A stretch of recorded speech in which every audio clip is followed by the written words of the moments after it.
to The Executive's View, the sports podcast where the stakes are high and the debates are fierce. Please welcome your host, Aaron Sirius Simmons, alongside co-host Barry DeVille Jordan. Each week, we bring you into the boardroom where the elite minds of sports converge. From the gridiron strategies to the business behind the ball, we tackle the hard-hitting questions and give you an insider's perspective. So pull up a chair and join us at the table where champions are made and legends are born. This is The Executive's View. Let's get down to business.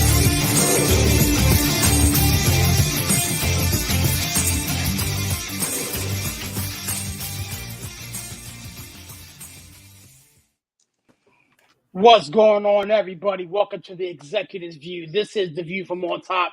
You could be anywhere in the world on a Tuesday night, but you're here with the executives, and I do appreciate that, man. You guys know how we get started, man. If you see the show, share the show. We're all over the place: Facebook, Instagram, Twitter, TikTok. We're doing big things in big places, and definitely want you guys to come along for the journey, man. I got the fellas here with me, man. Barry, the villain, Jordan, my co-host is in the building. What's going on, my guy? How we doing, sir? Villain, I need everybody to feel me with no hands. It's a rough night, but we're gonna get it in. We're gonna make it pop. You know what I mean? I got 3 Rockets fans and a Knicks fan, but I'm gonna make it work. I'll feel me. What's up? What's up, big dog, man? It's not your fault. It's not your fault. I didn't do a damn thing. It is not your fault. The Knicks right now are just taking it on the chin for what everybody else did this offseason. But we'll talk about that here in a minute. I got Larry in the building. What's going on, my guy? Sir, how we doing? Oh man, it's great, man. Look, it feel like I'm on Sesame Street, and they used to be like, which of these 3 things that meant it's like, you know what? Somebody is the one eyeball on the show today. Let's try to figure out who he is. Eeny, meeny, miny, mo. Yeah. You know what? Time for the triple team to happen. WWE style. That's how we doing, man. That's how you doing, man. Yeah, we good. Speaking of WWE, man, I got the homie Steve Black Zach in the building. What's going on, my guy? How we doing, sir? I'm doing all right, man. It's just like I love the view of this. This is such a beautiful thing. It's just like we have the launch pad, and then we have like we have the Knicks fan. Like it's just it's like it's. I mean the team that went to the playoffs last year. You mean the Knickerbocker fan over here?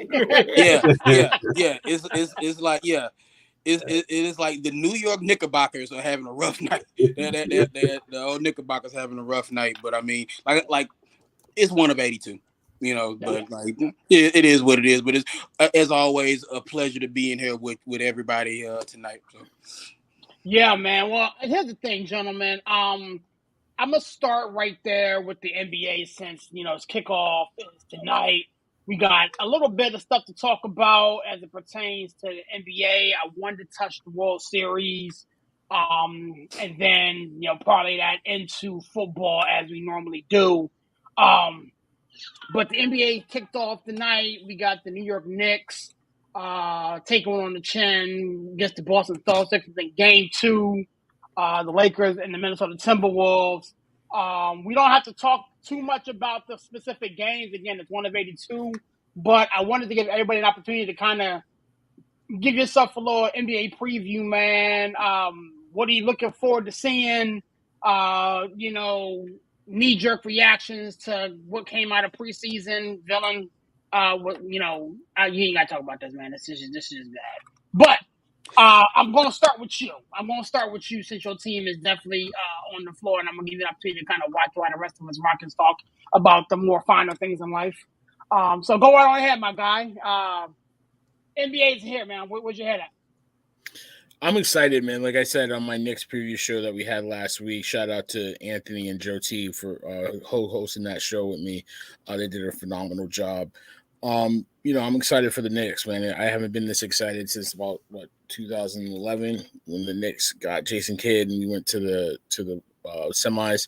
I had a 50-win team. I think the East is really as strong as it's been in a while. I think you got really 8 legit teams that are, strong playoff teams, like not like just, a couple of teams backing in, right? You got a really good Boston team that's beating the hell out of my Knicks right now. You got the Knicks that are pretty good. I think you got Philadelphia, you got Milwaukee, you got the Pacers. You know what I mean? You got a lot of teams in here. Orlando that doesn't get a lot of love. Cleveland that doesn't get a lot of love. So you got some solid teams that are in this playoff hunt. So I'm excited for that. I'm excited to see what happens out west. Obviously, with the Nuggets, can they bounce back? Dallas with Klay Thompson, can they take a step forward? Golden State, are they going to be the same team, or are they going to take another step backwards? The Kings, can they get over the hump, get it together? Oklahoma City Thunder, are they for real, or was it a one-hit wonder? Memphis, are they going to get back to winning ways with Ja in the full season? There's so many good storylines, right, to go through the season. And I ain't going to mention the Rockets, but there's so many good storylines to go through the season that, it's just really a lot of fun. And, the one thing it was so funny. I was driving home with my son tonight, and, a commercial came up for that in-season tournament. He's like, "Daddy, what's that?" I was like, "It's just a stupid ploy to get people to play hard and get people to watch. Don't pay attention to that. What league is it for? The NBA." Like, yeah, it's like so stupid. So, I don't give a damn about that. I'm just excited for the season to get started and some storylines. Yeah, I mean, honestly, for me,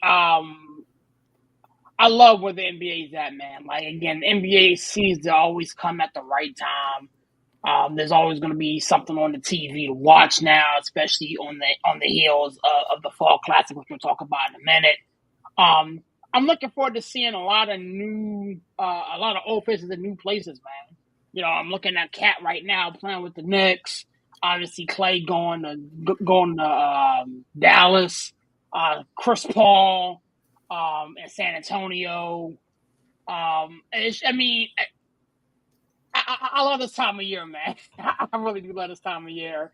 And basketball is my first love. So looking forward to seeing what happens there. Obviously, as a Rockets fan, I'll say that for the launch pad. That's probably going to pop off here in the next week or two with the fellas. But I'm excited to see how my boys do. Alpy and Green got their money. Now what? You know what I'm saying? And I'm gonna spare my 2 Rockets fans from blowing a gasket now. But again, He's in H-Town Estate, baby. I'm so angry about that. But anywho, so I'm curious to see how that looks. You know what I'm saying? At this point, we're not sneaking up on teams as Rockets. You know what I'm saying? So much is going to be expected of us. But again, we're in the Western Conference. So the standard is a little bit higher in the Eastern Conference. I'm curious to see what Milwaukee does, like you alluded to. Doc Rivers got a full year now, full off season. No excuses. Yeah, I mean, exactly. He'll find something. Because it's Doc. He will find something. You know what I'm saying? That's true. His wife ain't give him none the night before, and all of a sudden he can't coach. He'll figure it out. So I'm curious to see what that is about. But this whole Philadelphia 76ers thing, it's blowing my ever-loving mind. And I'm gonna tee that up for you, LG. But I wanted y'all to hear what I saw from KG a couple days ago on Joel Embiid, and then Larry, I'm gonna let you go. Hold on one second. What do you think is a good number of games he played? 82 games, man. This is what the fucking job calls for. You're not practicing. You're not even playing a whole fucking. You don't play in the summer. Right. I can see if you playing in the summer. You on the playground, you went to the Olympics, then it's training camp, y'all do 30 days of fucking tour days. Okay, that's when you get rest. Man, I don't want to hear this shit, man. I don't want to hear none of this shit. Motherfucker can sit out a back-to-backs. Bro. Hey, listen, we done with that comparison of the era shit. We're gonna respect this era and what it does, and that's it. Don't. Larry? You know what? So I didn't get a really chance to talk about the season, so I'm gonna say this: like for the overall season, I'm just glad it's back. Right? I will say this, and I hate to be the bad guy all the time, but this is like one of the few seasons that I'm not excited about seeing no rookies. Like you can't name one rookie that oh my God, I want to see what this dude's gonna do. Like it's just not that thrill in this year's draft. I think the most exciting player I want to see in year 2 is Wembley. I want to see what that guy's gonna do with a real point guard. You know, I want to see it from that aspect. Villain said we're not even gonna dignify him, so I'm not even gonna give this, media marketing ploy for game 1 any attention. I'm gonna just leave that alone. I'm not gonna even dignify that. But yeah, I mean, you mean like the Fruity Pebbles in the car thing?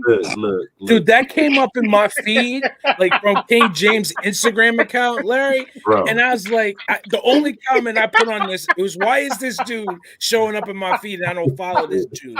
Dude. I was like, I automatically hit it. I was like, not interested in anything from King James. I don't want to see that. Man, you know what? And this is what I'm gonna say, and I'm not gonna dignify that. I'm going off the rail, right? Ken Griffey was a really good player. Absolutely. Ken Griffey Jr. was the number 1 prospect. This dude spent a cup of coffee in the minors. This dude was like the phenom of his generation as a prospect, right? Mm-hmm. Why is there even a comparison? Why you even have these dudes at the game? Like, dude, this is a media play. This is a marketing ploy. You know what I'm saying? But it is what it is. People love that. People love these storylines. So I'll keep it moving. I want to see what the Rockets will do. I know, even though serious, you didn't like it, man. You gotta lock up Alpi, man, dude. He was on the top 50 from inside the NBA, bro. He's on the top 50. That's right. I sent you a clip from the post what we did the other night, dude.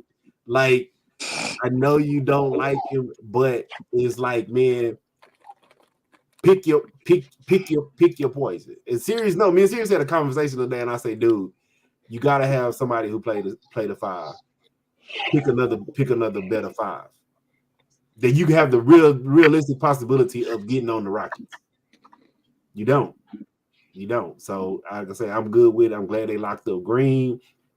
Let's let them cook now. Let's let them see what we can come out of that. Now, as far as like the KG stuff, right? I ain't gonna say we Embiid haters, but we Embiid caller outers on this show, right? We all talk about Embiid. Where are you in the playoffs? Embiid, y'all was in first place. Remember, we had a whole playoff show. Like, yeah, the Sixers was in first place until Embiid got hurt. Like, yeah, Embiid, you over here bitching about you not getting MVP because you didn't play enough games to be MVP. When I look at like MVP is like we all say the best of accountability is availability, and motherfucker, you ain't available. Like, dude, you're not available. But and I know we all around the same age, and it when I look at that stuff from Embiid, it's like the generation that Embiid came up in. I want the job. I got hired for the job. I want to get paid from the job, but do I actually want to do the job? No, I don't want to do the job. Really. I want to get paid for it, but I don't want to do the job. And I don't like it.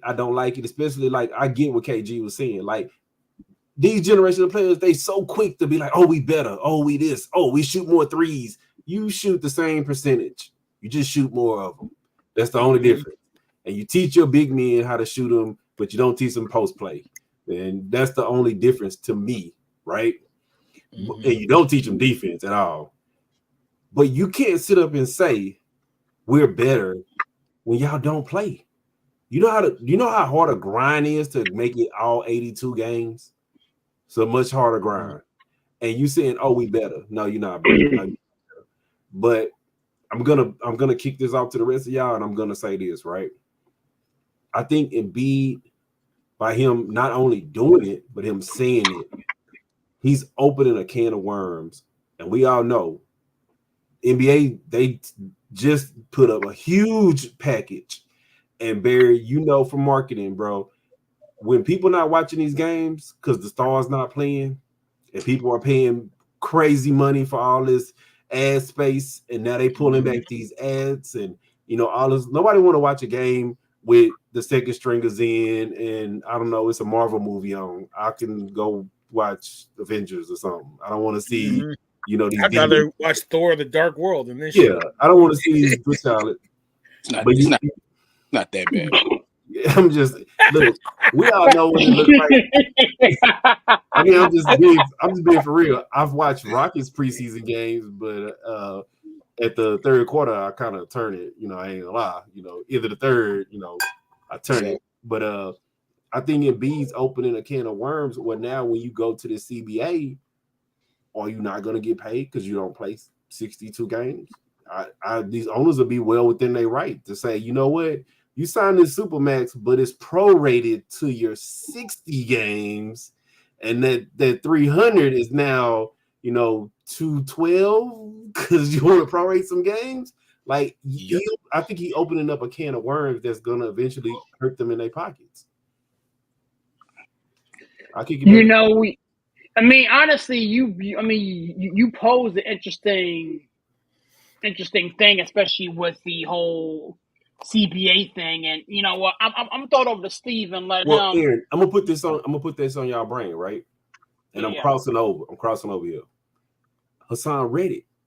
If Woody didn't back down, you was getting $10 million in penalties for not showing up because they put that in that CBA. Like, you can't in the NFL. Oh, you want to hold out? Oh yeah, you want to sit at home? Oh, you ain't getting these game checks, and we fining you because you're not on that field. And you can rest assured that these NBA owners in the back of their mind is like, wait a minute. So you trying to tell me I'm paying this dude $300 million and I'm only gonna get 60 games out of him? I'm gonna get 50 games out of him? Why am I paying him for 82 games? I need to pay him for 60 games.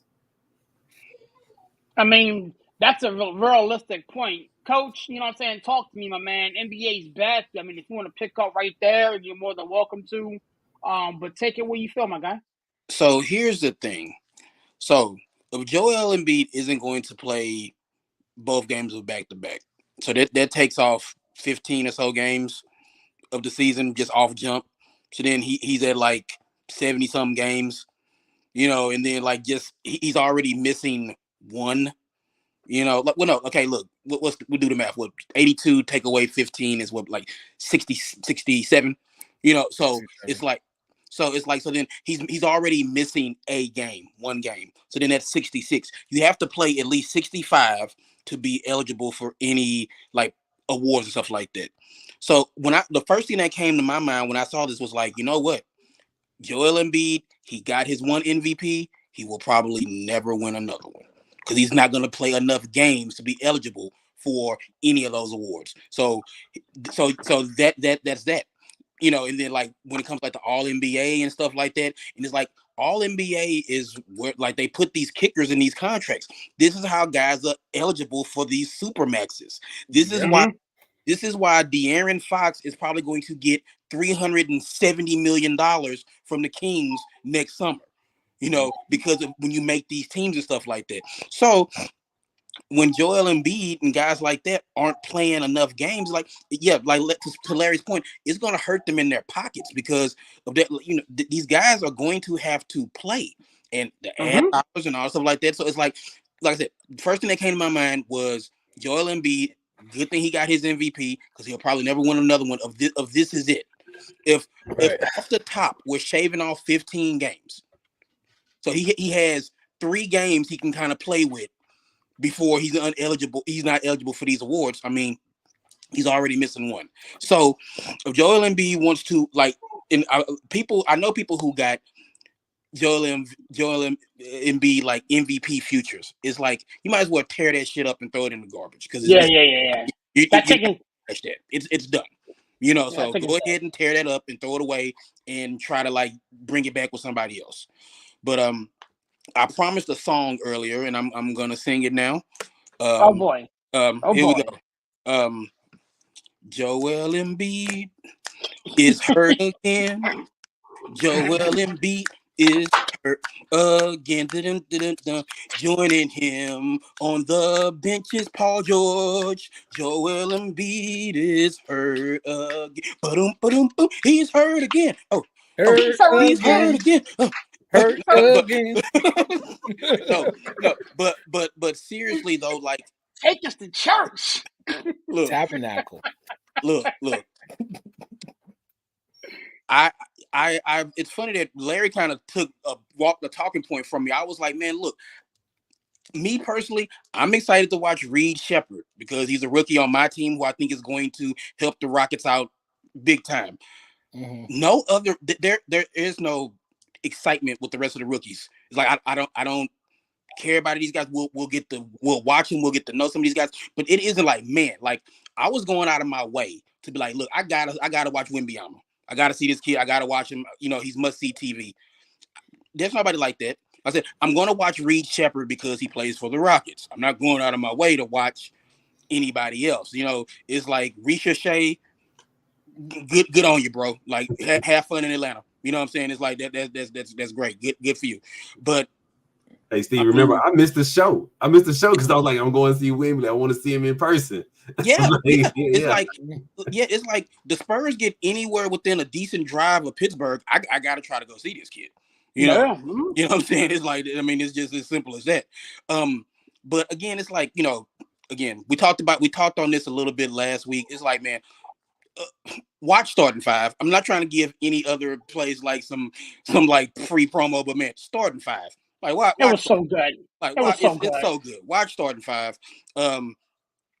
And I think two guys who are prominent on that show, Ant or Tatum, I think one of those two guys wins MVP. I don't want to leave Shea out of the discussion, but I think Ant, if you ask me right now, Ant or Tatum will probably win MVP.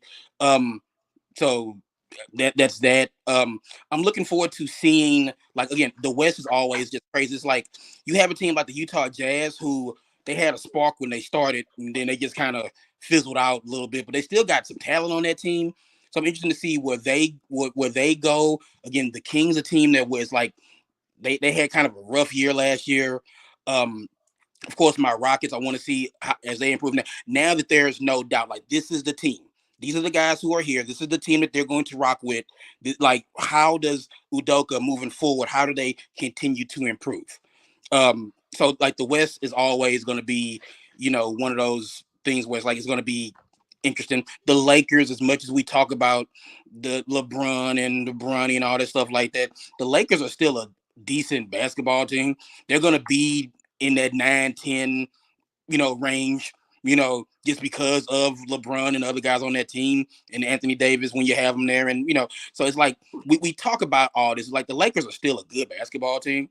You know, like, I mean, you know, whatever you want to use the metric of good is, you know, but they're still a good basketball team.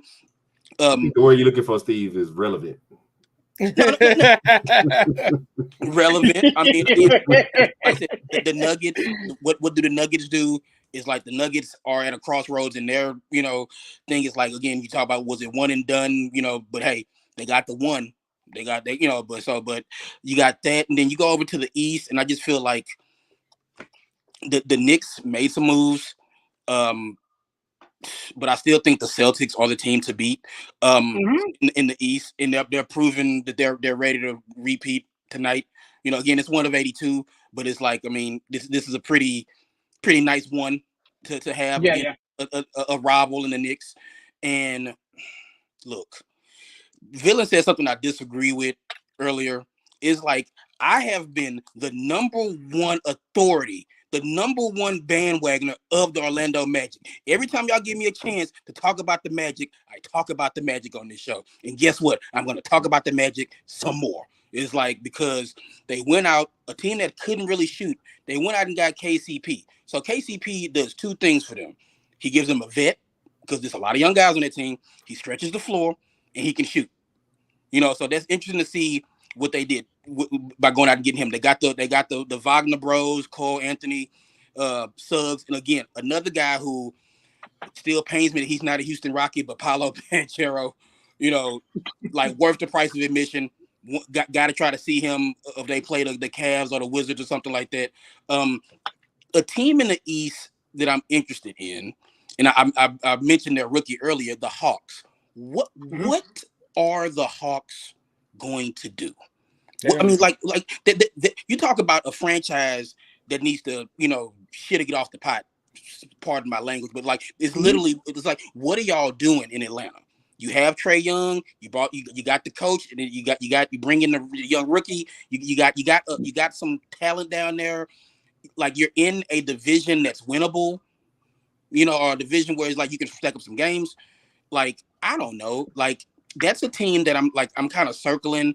I don't know why. I'm intrigued. I don't know why I'm so intrigued with the Hawks, but I will be probably spending some time watching them because it's like, what are they doing? What is their direction in Atlanta? I just have no idea what they're doing. Is like, because it might be a point to where it's like, look, what are we doing with Trae?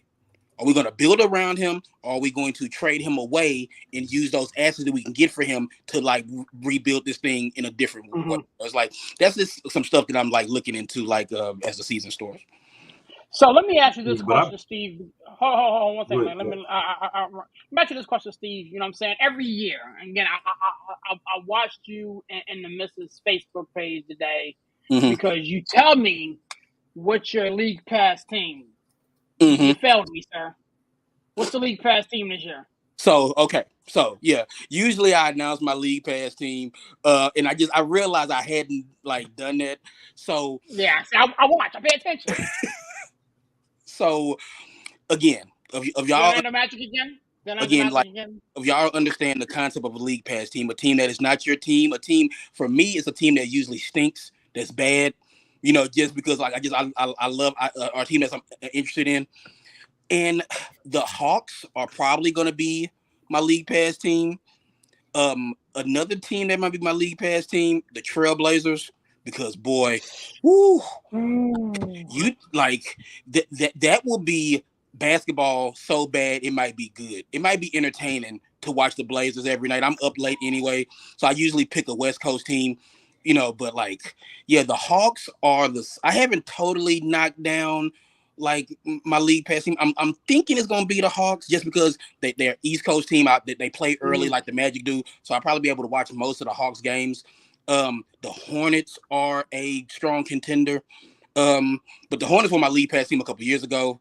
But like I don't know. Like it's just something fun. I like CBD. I got you. So like I don't know, like the Hawks are the leader so far. It's still early in the season. I have my league pass team locked down by the time the season starts. The season kind of snuck up on me, but right now Hawks are Trailblazers. Hornets are kind of there in the background. I might pick the Hornets just because I'm interested to see if they're all healthy, what they do in Charlotte. But like, yeah, like if you ask me right now, I'm leaning toward the Hawks. Right, I wouldn't. Larry, talk to me, man. You had something you wanted to say? Oh, no, I was going to say, man, I kind of came late to the party, but, man, I've been on the Magic for a minute, Steve, man. Like, yeah, I think I posted a couple of stuff. I was about to have a nervous breakdown of it because I wanted Banchero. I wanted him on the Rockets so bad. And I'm like, dude, did, like, somebody in the Rockets, like, sleep with somebody in the league office or something? Because, like, we could tank for, like, 5 It was the Magic pump faked everybody. They was like Jabari. Right. We love Jabari Smith so much. You know what? But you know what? If you had the number 1 pick, then you ain't got to worry about that. You pick who you want. But it's like we don't do that here. We don't do that here. Everybody that has tanked has gotten at least one number 1 pick, except for you know which team? Houston Rockets. The Knicks, we ain't never got nothing. Every team that tanked, but you know, I will say this: I've been on the Magic. I'm a big, I'm a Dookie. So I've been loving Banchero. I love the way they are starting to put together a good, solid nucleus on that team. KCP is going to help them, like you say, the adult in the room, plays defense, shoots threes, open up more of the floor. Like I say, I think that was a good pickup. But yeah, I'm kind of like y'all. I want to see what everybody's gonna do. And when Steve, you talk about league pass team, dude, and I think I would never have to say this come out of my mouth. You might want to watch some Spurs, man. I will not. You might want to watch them, brother. Hey, I will watch this. I will watch the Spurs when they play the Rockets, the Hawks, or the Trailblazers. Hey, look. Hey, my man said that. He said it with a straight face. I know he was dead ass serious too. Look, they even got villain boy from UConn. Villain boy from UConn, man. They doing it. Yeah.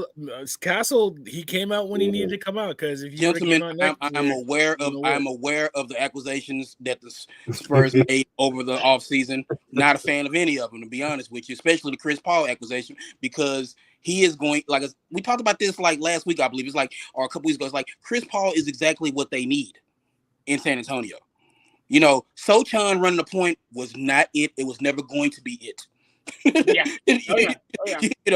So now that they have an actual real point guard, and they have, like we talked about with the Magic, they have an adult in the room that's not Pop, because Pop talking to them will go in one after the other eventually. They have somebody on the floor who's going to talk to them. And again, like I said, this reminds me of when Chris Paul was with the Thunder. It's like, if these young cats listen to him and like kind of like, and you can say what you want to about Chris Paul, but if they listen to him,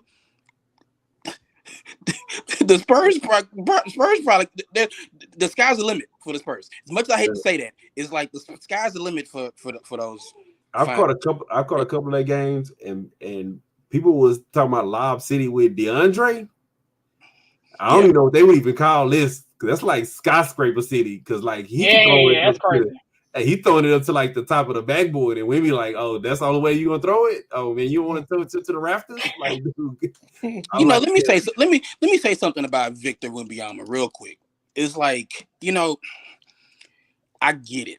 You know what I'm saying? It's like, you're from France, like the culture's different and stuff like that. But he had a comment the other day where it was just like, oh, well, I used to respect a lot of these guys, but they don't, I see they don't work hard and they don't do this and they just do this and they go to the club and stuff like that. It's like, Victor, look, if you want to work out 16 hours a day and then go home and do your yoga and like play Pokemon and then go to sleep, that's on you. You know what I'm saying? It's like, these guys, who are you to say like of these guys, oh, they don't work hard or whatever, because they're not in the gym 17 hours a day like you are. It's like I get it. It's like, just go out there and play, Victor, man. It's like all that, try hard, like, look at me, nobody's working hard as me and stuff like that. You don't gotta do all that. You don't gotta do all that. Yeah, Villain, talk to me, man. I just wanted to double tap because I think you skipped me purposely on the KG joint and went right to Larry and Black Zach. You didn't want to get the Villain's opinion. I know your opinion, but yeah, talk to me. Now, I'll keep it real brief. First of all, I hate you, Joel Embiid. There's a beautiful video of him purposely trying to injure people to show what kind of a dirty player he is. I hope all the bad things in life happen to him. As I sip my drink, that somebody probably spit in. Me while I go put some more water in Buck Nasty's mama's dish. My mama's dish. But you know what it is, real quick. One of the best things that happened during the pandemic and during the lockdown was getting The Last Dance, right? That was must-see TV. And the only quote I will use from that show was from my man Horace Grant. Straight bitches. Said it. Straight bitches. Yeah, you may proceed. Yeah. I gotta say that because it's like, like Larry's so right. Like 82 games, and they'll use the excuse, right? Because you play serious. You guys play, right? It's a different game now. There's a lot of space and there's a lot of floor to cover. And back then it was, a different ball game, and you had to pound it and post play. You didn't have to guard the whole court. I don't know if you guys noticed, but the court is the same dimensions Same back size. then that it Same is size. now. Same So size. I don't want to hear that bullshit. Like at the end of the day, man, like 82 games is what you get paid to do. You know what I mean? You get vacation time. You get a week vacation in the middle of the season. You get a whole off season off. You know what I mean? Like some people get longer because they don't make the playoffs, but you get time off. So I mean, you need more time off. That's what you're saying. So you get the summer off too. It ain't like that's what I'm baseball where saying, you get the winter off. You get the summer off, dog. Like it's like teachers, man. You teachers get the summer off, man, from these badass kids. Like you get the summer off, Lord. Like what we talking about? So I don't want to hear it. It just straight bitches. Like, Barry, you know what I'm gonna say, and this is the part that irked me about it, right? Mm. When you're looking on like the hierarchy of physical sports, we all know football is the most grueling, right? Mm-hmm. Baseball is probably the least grueling, right? It is, but it's grueling. They play pretty much every day. But back is the norm. No, but I'm saying, and sometimes twice a day. Yeah, but I'm saying right. physically is not as physically demanding as a football, right? Yeah. Basketball falls somewhere in the middle. It ain't as physical as football, but it ain't as not physical as baseball, right? Mm-hmm. But that's like Aaron Judge telling your Yankees, I'm only gonna play 67 games this year and not 100. Mm-hmm. But you're gonna pay my whole check, though. Yeah, but you're gonna pay my whole check. Mm-hmm. So that means we're not gonna see Aaron Judge for half of these series. We ain't gonna see him, on these back-to-back games. We ain't gonna see him on road trips. Like, dude, miss me with that, bro. Miss me. Like, dude, that's like you get paid these enormous salaries because the fact that you play these games. And if NBA players played 16 games like football players, they wouldn't be getting paid money like that. So bring your ass out there and play as many games as possible to play, with the exception of injury. And I get it. If you hurt or like, hey, I played 81 games and I'm taking off game 82, I have no problem with that. But don't sit up and say, I'm not going to play back-to-backs knowing you're going to possibly miss 15 games off rip.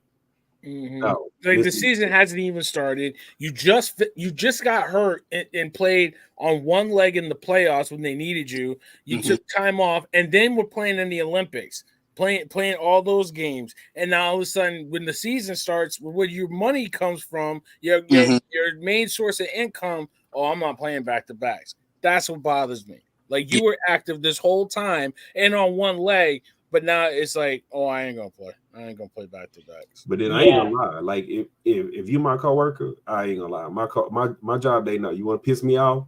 Don't do your job. You want to piss me off? Keep taking random days to go bullshit, and I'm over here working my ass off. And if I hate to say it like that because you're gonna miss the games from Paul George. So now it's gonna fall all on Tyrese Maxey again. If I was Tyrese Maxey, I'd be like, what? So you trying to tell me I'm only gonna get Joel for 50 games maybe, and I gotta carry the load? You know what? And Paul George for less than that. Yeah, I'm like maybe he start thinking in his mind. You know what? Maybe I want to exercise this trade demand over here. Get me on some guys that's gonna play. Yeah. I mean, it's gonna be one of the things like what you had with the Nets. It was like, oh, Harden, Kyrie and Durant played like 12 games together. Now they were 10-2 in those 12 games. They only played 12 games together. I'm interested to see. We're gonna get that stat sometime in January, February. We're gonna look on ESPN or somewhere like that. It's gonna be like, man, look, like Maxey, Embiid, and George have only played 11 games together. I'm anxious to see where it go. Yeah. Looking for before we. And the only thing I want to add to serious, Kawhi, just retire, man. Yeah, put the fries in the bag, bro. Yeah. So he need to issue an apology to the Spurs first and then retire. Because he drugged them through the mud and they was right the whole time. He knew that nigga was garbage. Whole time. And I feel bad for him because he's a great player. He had unlimited potential, but just retire, man. Just retire. Hey, villain, and I'll go this, since we're going down that road, we're going on that rabbit hole. Ben Simmons, just retire too. You and Kawhi, y'all have a retirement celebration together and just retire, because I'm tired of he's in the gym all summer long. He's dunking on summer Ben. It's the summer Ben, on man. dudes at the YMCA, and then the season started. It's like my feelings are hurt. I think I don't. Yeah, just Ben Simmons needs to just go home to Australia and just like hoop it up in the NBL or whatever it is down there. Mm-hmm. He'll average 37 points a game, 17. Just go do that, man. It's like, I don't know. It's one of those things where, you know what? I'm gonna be positive on this. Big ups to Lonzo Ball for fighting back and fighting through all what he went through. And like, I was so damn happy to see that kid back on the basketball court. I don't care how y'all feel about his daddy and whatever, all that bullshit, whatever like that. Mm-hmm. I'm happy for that kid. That guy could have just said, you know what? I got the money, whatever like that. This is lame. Screw this. But no, he fought back, and like I said, I wish him nothing but the best. So it's like, while we got guys like Kawhi and Ben who probably should maybe find something else to do, I'm glad to see a guy like Lonzo like say, you know what, this is what I want to do. I'm gonna fight for this. Yeah. And it wasn't no like, oh, Lonzo's coming back. He was like, no, I'm gonna stay gone until I'm ready. He stayed gone. He's ready. He's back, and like big ups to him, and I hope he has an amazing season, because if he can even do a little bit of something, he's definitely going to be comeback player of the year. You know what I'm saying? For sure. Yeah. Like that, it's his to lose if he can just do anything of note this season. So yeah, like I said, I'm not going to harp on Kawhi and Ben. I'm gonna big up my man Lonzo. Do you feel the same way about Zach LaVine? We'll see what happens to him. Like But Zach is mostly injuries. Yeah, that's the point. That's the point. Like, we're sitting here talking about Kawhi needs to hang it up and Ben needs to hang it up, and Coach was talking about big ups to Lonzo Ball for fighting through and not giving up on his stuff, whatever the case may be. Mm-hmm. There's been a lot of reporting, a lot of stuff that I've seen all over social media and different publications that said Zach LaVine is another guy who just needs to just let it go. Well, I'm gonna put it like this. I don't have a problem with a guy who's injured and he's fighting his way back, like Lonzo, right? But Kawhi, he does this crap like the Olympics. He know he hurt. Oh yeah, I'm gonna come and play. Oh yeah. Oh, he know he hurt. Oh, you know what? I think I want the Supermax, and I want to force my way out of this team. Like Kawhi, you're hurt, and it's like when you look at the body language, it's like, okay, you got a guy who's hurt and clawing his way back in the league like a Derrick Rose, and then you got a guy who's hurt and is like, you know what? I think I'll just, maybe not go, rehab as much as I should be rehabbing, because I'm gonna get paid anyway because I'm Kawhi. It's like I'm hurt, but it's like Ben Simmons, and it's like his feelings is hurt, dude. Your feelings is hurt, bro. Yeah, it's like I'll show them. And then, and then it's just like, yeah, it's like I don't know what's going on. And it's funny because like you got Ballmer who got look. I know people who been out there, man. Like Intuit Dome is gorgeous. This beautiful new arena. It's probably the best arena in NBA now. As far as like the newer ones, you know what I'm saying? And it's gonna be half full. It's gonna be half full. You got this beautiful new arena in Inglewood right next to SoFi. It's gonna be half full. Because you traded away Paul George and Kawhi's not going to play, because people really lining up to look. No knock on Zubac or Terrence Mann, but that's not who people are paying all that money to go see. Yep. I mean that's real talk. That's real talk. I mean, and Harden isn't the same dude he was when he was playing in Houston. So yeah, exactly. He'll get the shots up though. Before we get out of here, man, I know Steve gave me his team that he's kind of looking eye on. Obviously, I'm kind of keeping an eye on the squad where I live right here in the Wizards, man. Just a squad that needs to come up. If you live in the district, you gotta venture out, bro. Like, you know what? I'm gonna do Chicago Bulls. I'm gonna do Chicago. That's a strong. A lot like the Bulls. I'm doing Bulls. Villain, give me a team that's not the New York Knicks that you're kind of keeping an eye on. The Liberty. Stop it now. By I the don't give a way, damn about no other team. It's all Knicks talk. By- It's orange and blue skies around here. I don't by care the about no other way- team. I don't give a damn. I don't care what they do. I don't care where they play. I don't care what city they in. It's all about the Knicks, baby. No, I don't know. It's definitely not a he's team on in the one East. today. I don't care about. You know what? I'll probably. I actually want to keep my eye on the Kings because I think the Kings are an exciting team, and I think that they're in that pack where they want to get to that next level, but I don't know if they quite. Sabonis is a very interesting player. I love watching DeAndre Fox play because I wish he was in the Knicks uniform when he got drafted out of Kentucky. I think they got like Barnes. Like I like that team. I just feel like they're in the West where they can't get above these teams and they have to fight in that play in to get into the playoffs, and then they run into like a really good team in the first round. They can't get to where they need to get to. I want to see them start to make some moves and really, because the Kings have been so bad for so long. I used to love I rooted hard for C Webb to beat those Laker teams because I hated Shaq and Kobe. I hated them. I hated watching Devin George hit shots. I hated Big Shot Rob. I hated watching all of them, like Fisher, all of them. I just hated it.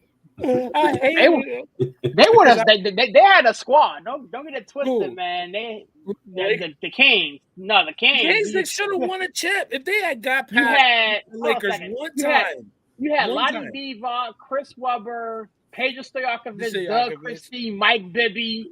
Coming off the bench, you had Bobby Jackson, Hito Turkoglu. You had Rick Adelman. Oh God, that's probably lethal. I mean, it's like they might be the best team to never win a championship, and really, we know what happened. You know, well, I mean, I think those late '80s, early '90s Sixers, Trailblazers team, you got to put them in the list too. That was a really good team that never got. Yeah, they ran into the bad boys, and then it's like, you got to put the Utah Jazz in there too. No. You got to put the Utah teams in there. You got to give them their props. But really, that Kings team though, serious. That King, if I wasn't playing in college, NBA Live on either on the Dreamcast or we had the PlayStation 2 back then. If I wasn't playing with my Knicks, I was playing with that Kings team, Webb. That was my team that I would play, NBA on 2K with. So like it was, damn, that team was really good. So yeah, I'm gonna see. I'm gonna put my chips on the Kings this year. Larry, give me a non-Rocket team to keep an eye on. Okay, so you know what? I'm gonna just say this, man. Sometimes I gotta respect my opponent, and the reason why I said that you gotta say that Jazz team, bro, they were consistently winning like 60 games, bro. Like real talk, and like I'll say the dreaded name that no Rocket fan wants to hear that he don't get zero respect. Jeff Hornacek was a fucking damn good player, bro. Like Hornacek was a assassin, man. We talk that dude was damn assassin. I had no issue with Hornacek. It was Stockton I had the issue with. Yeah, but Hornacek, dude, that dude was a sniper, bro. Like real talk. Like people look at Stockton and look at Malone, but that dude was a sniper, bro. Like real talk. So I give them their props.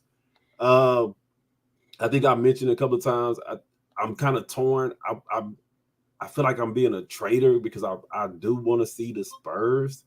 I feel like I'm being a traitor because I feel bad for Pop. Like Pop is going to go down as probably one of the greatest NBA coaches, and he literally has been an abyss because he played in a small market for the past 5 years, totally destroying his record because he plays in a city that nobody wants to go play in. So I felt a little bad for Pop, right? Boo hoo hoo. Pop's gonna have to wipe his tears with his 5 trophies and all those wins. Like, Pop, it's gonna be all right. Yeah, right. Come on now, dog. I mean, I did because I feel like that because of course, getting teams to a small market team like the Rockets or somebody, is rare. It's rare. Nobody wants to go play in San Antonio, but the team I'm gonna tell y'all that I think I'm gonna decide with that I want to see Barry, you're not gonna like me for this, but I want to see these Pacers. I want to see what Halliburton gonna do coming back, dude. Hey, Barry don't want to hear me. Barry do not want to hear me. But the Pacers, oh my! And we live in this age of we want to see scoring. They don't play a lick of defense, but damn it, you better outscore them. You better. Man, to hell with the Pacers. They shouldn't have beat us. They bunch of suckers, man. Look, I can't stand Hey, and the style of play that they play, dude, I love it, bro. I ain't gonna lie, dude. Like, dude, yeah, you might score 115 on us, but we put up 146. Like, you better outscore us. Like, it's almost like watching, NFL team that don't play no defense, but we can put up 40 a game. No, the Pacers play nasty basketball, man. Yeah. They play absolutely the disgusting basketball. Like it is. But you can't turn away. Every time they step on the court, it's like I've never seen a team that just like, you know what, we're not going to play any defense. No, zero defense. But you got to keep in mind who the head coach is. Yeah, the head coach doesn't do any defense either. But then you look up and you see a Halliburton and he got like 27 points, 19 assists, and 12 rebounds, and you're like, what? Like, dude, like, they actually did a pretty good run in the playoffs. Like, so I do want to see what the Pacers are gonna do. Wow, historic night in the Garden. 29 threes. That's a fake Garden. That ain't the real Garden. Excuse me. Did y'all see what I put in the chat? Yeah. Oh yeah, thanks. Wow. Newsflash: the Celtics are beating the crap out of the Knicks. If anybody's not listening, I mean, it's game one, but it's pretty brutal, man. That's wow. Yeah. Thanks for reminding us. I just said it on TV. 29 threes. That's 29 threes, man. Yeah, it's pretty brutal over there, man. Look, it's one of them nights where you caught them on the wrong night. I guess I don't know, game one, but still one of 82 though, guys. So it's all right. Hey, look, we can still go 81-1. That's all good. I'm done with this guy. Anywho, we're sitting here at the All-Star break, and it's like, well, damn, it's like the Knicks are 45-2. You know what I'm saying? They flipped up opening night. You know what I'm saying? The Pacers caught them on the back end of a back-to-back, but they 45-2. Damn. Like, man, look. That's wild, man. That's wild. Anyway, they're looking like what's that? The Knicks over there looking like what's that guy that Mike Tyson beat up in the club, and he was like, man, Mike Tyson sucker punched me. Like, oh, look at that. Mitch Green. Yeah, Mitch Green. You looking like Mitch Green over here, like, dude. Look at that eye, man. Oh, Mike Tyson. Yeah. I ain't gonna repeat what he called Mike Tyson. He called him a real. Yeah. But like, yeah, real bad word. Hey, look, but he like Mike Tyson sucker punch you. He like, no, he didn't. Anyway, switching gears real quick, man. I know that this baseball fall classic is not going to be what the other two gentlemen are going to want to talk about, so we may not spend a lot of time here. But the fall classic is set. The highly anticipated matchup between the LA Dodgers and the Brooklyn Bomber Yankees. Hey, look, you can spend all the time on the World Series you want, bro. You can spend all the time you want, bro. You go right. Don't mind me. Don't mind old Black Jack. I'll be all right. You go right ahead. Should be all right. But honestly, I wanted to give you guys an opportunity to kind of talk about it a little bit. Kind of, this is kind of the marquee matchup that a lot of fans wanted to see.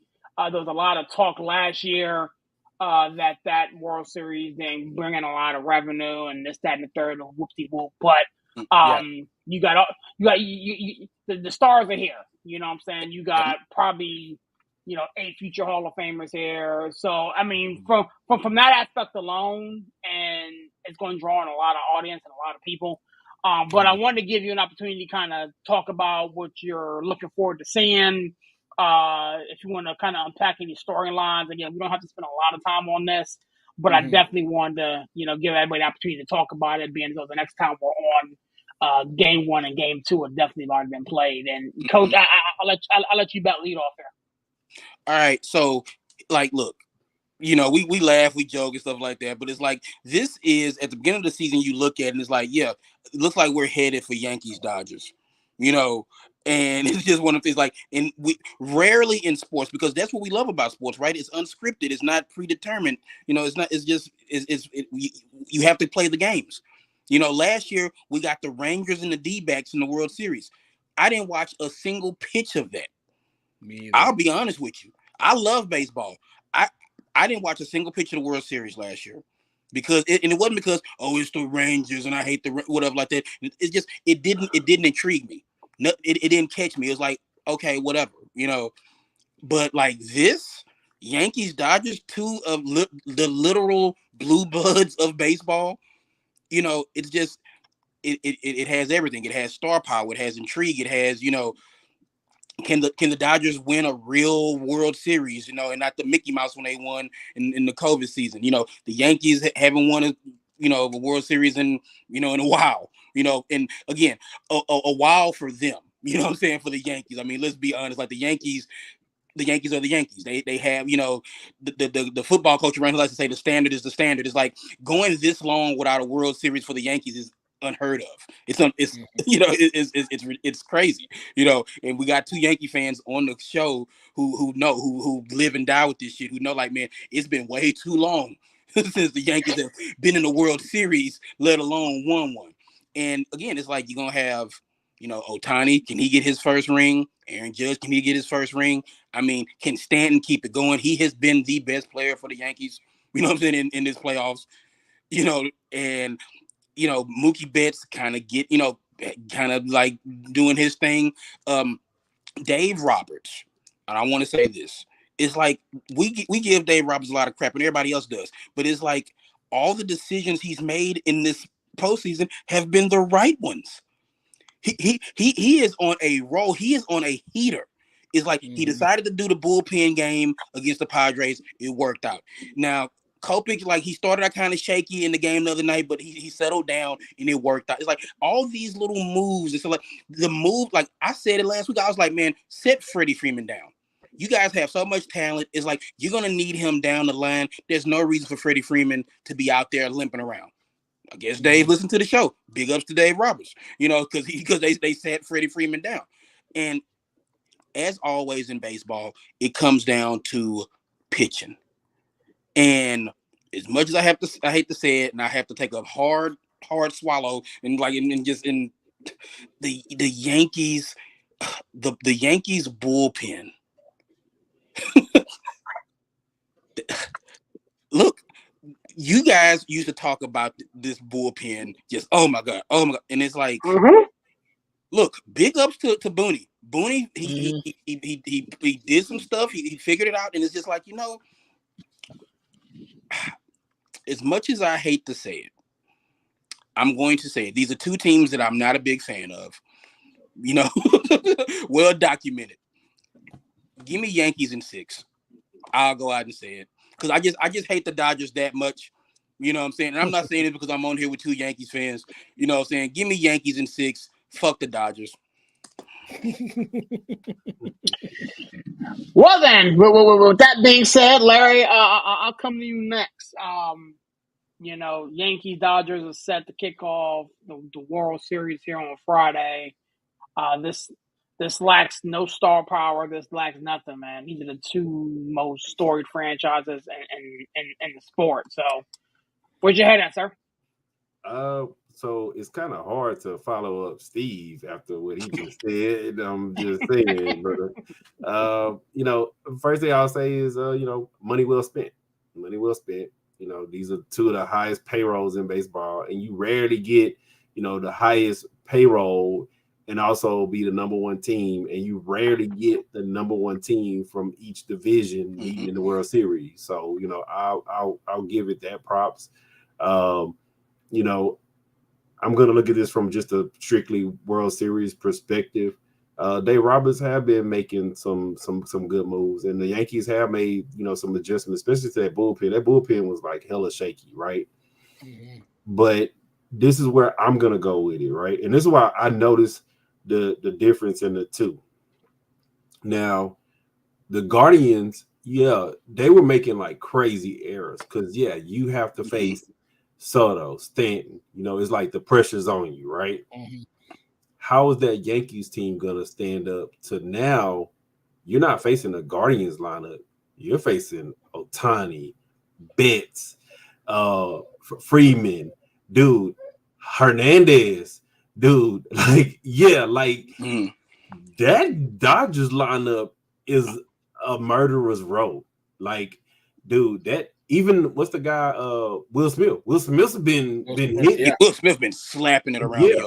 Good Like, Lord. dude, like I'm more excited to see this, right? Who's gonna fall first when Stanton hits one, I don't know, to like Brooklyn or something, or when Ohtani hits one into like the Pacific Ocean. Like that's what's gonna be the thing that I'm gonna get, because both lineups are pretty good.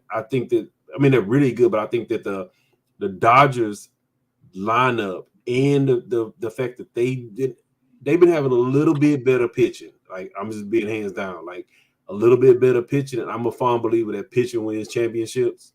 So I'm unlike Steve. I'm gonna go with Dodgers, and I'm gonna say Dodgers in 6, just because getting through that lineup is murderous. And you saw the Padres fold behind that lineup. You saw the Mets fold behind that lineup, and I'm gonna end it up with this. I wouldn't be surprised if we see a World Series game that end in 20-15. I wouldn't even be surprised if we see football. I ain't gonna hold you. I mean, I'm being for real. it's just gonna be 20 runs scored. You know what I'm saying? These two teams can definitely they're knocking out grand slams like, just a granny? Like, what happened to the granny? Like, dude, I wanted the Denny's triple slam over here. Like, that's what I'm saying. Like, don't be surprised if we see it. Because World Series games, most of the time it's the teams with the 2 best pitching, and you'll see them, 1-0, 2-3 World Series games. This is gonna probably be the first World Series that, I ain't gonna lie, we see a 15-12 game. It's very in the realm of possibility, bro. I'm just being for real. See, that goes back to what I was saying a little bit ago when we started this discussion. Like, this is going to be probably one of the most watched World Series in a very long time, because of the star power and the ability for each of these lineups to smack the hell out of the out of the baseball. I mean, you got the murderers row in the Yankees lineup. You got the murderers row in the Dodgers lineup.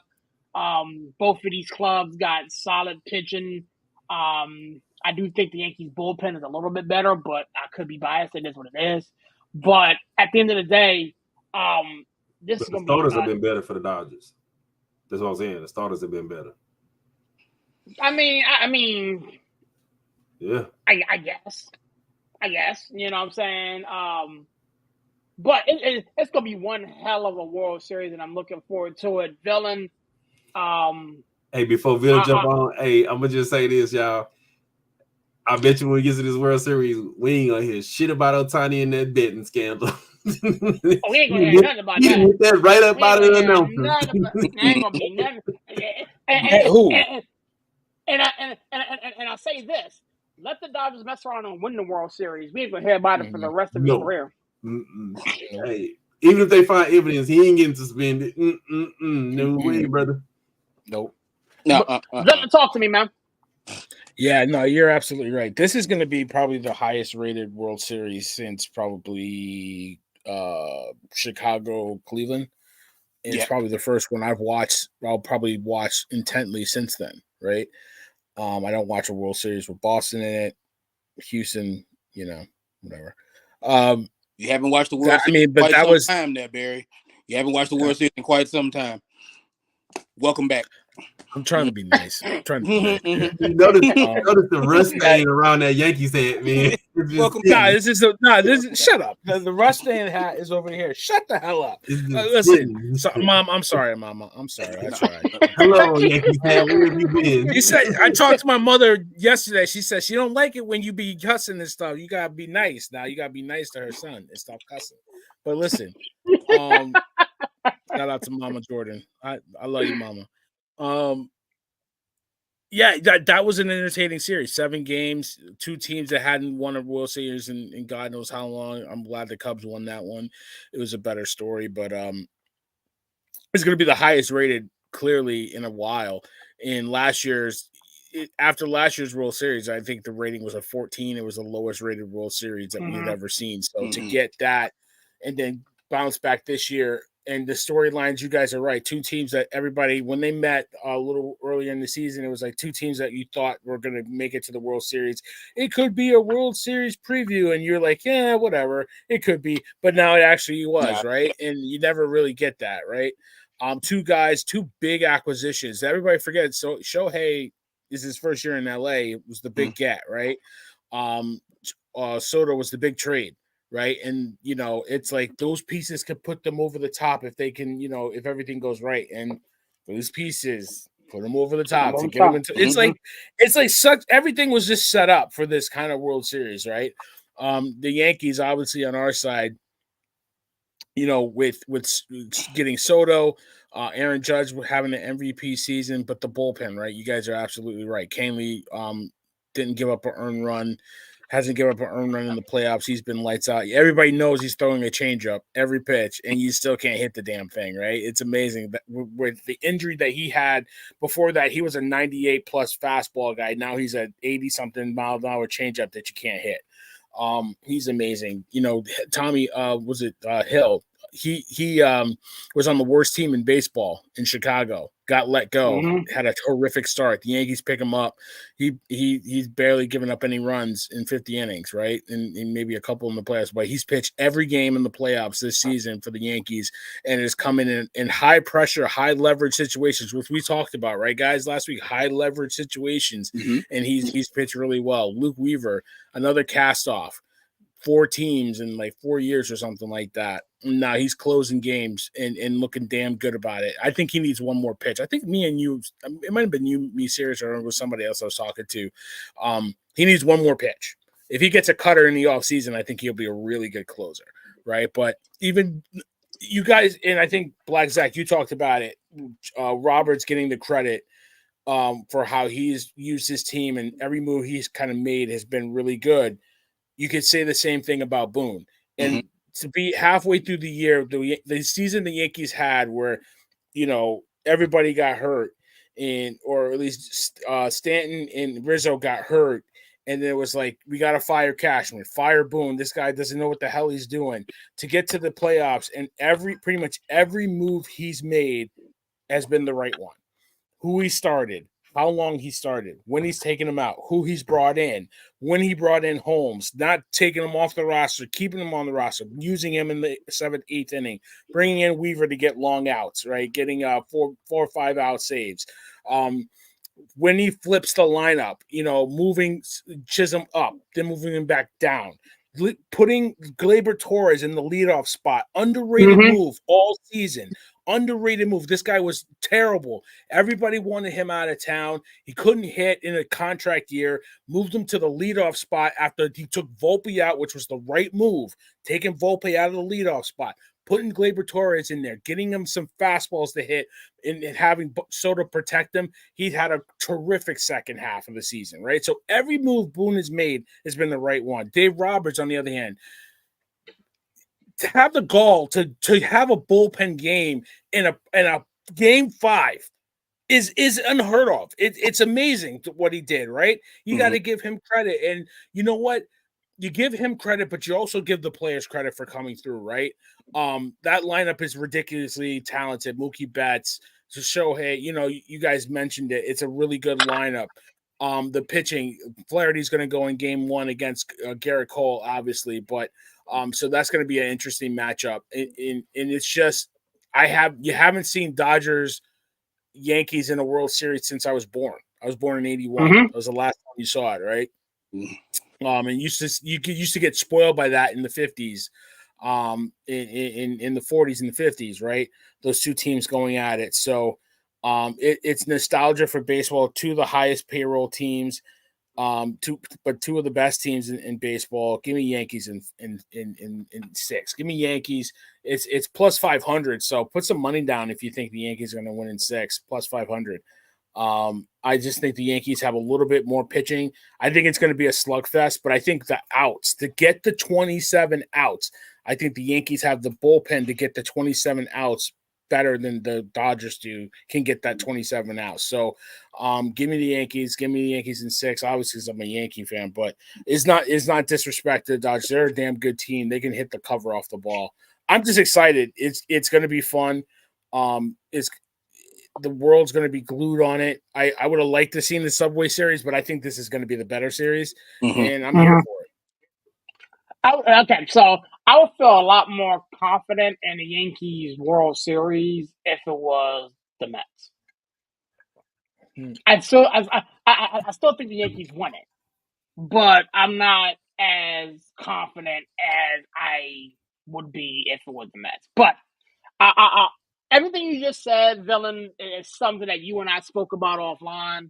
So I definitely echo exactly what you said, especially as far as the moves that Boone has made. You know, with moving Velopi out and all of that. Here is my thing. Both teams were expected to be here. Okay. Both teams came into the season with the highest payroll.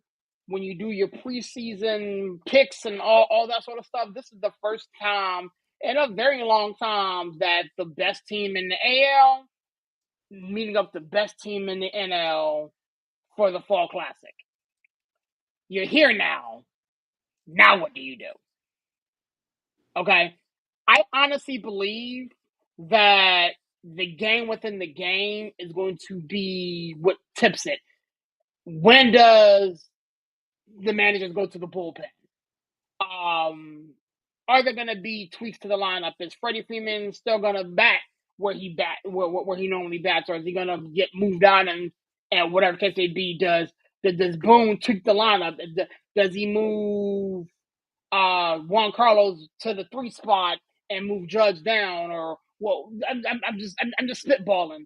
The game within the game is going to be what tips us, because let's keep it a beam. Both rosters are loaded top to bottom.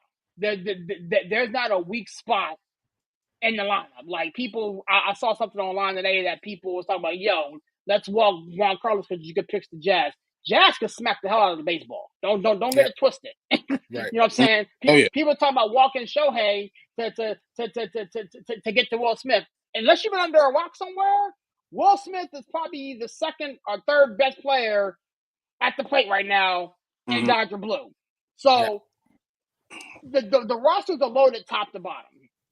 But that game within the game is going to be where I'm at with it. You know, Cole's gonna go Friday.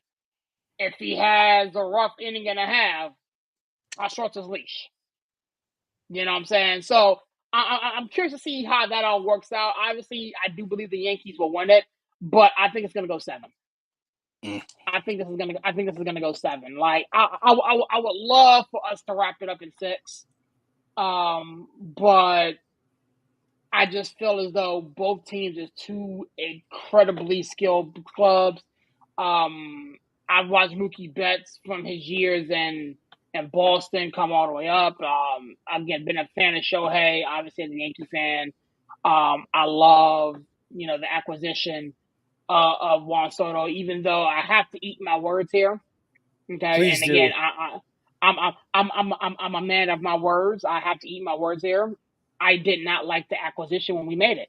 I was very, very clear. What did you say to me, Sirius? What'd you say to me? I said he does not pitch. That's right. That's exactly what I said. He does not pitch. And what did I say to you, Sirius? I forget the exact wordings about it, but it was something along the lines of "we will figure it out." I get why he was like that though, because that's like, who gives a damn? He's Soto. Like it was some variation of that. So, that dude has been worth the price of admission. Pay that man his money. Played that man all the $700 million. if you believe what Jazz said, but Yeah. pay that man all of his money, because he's worth every penny of it. But I honestly believe that it's gonna go 7. And if it goes 7, that's just probably them. I do think the Yankees won it. But I think it's gonna go 7, man. Hey, Aaron, I'm gonna put it like this though, because I was just looking real quick.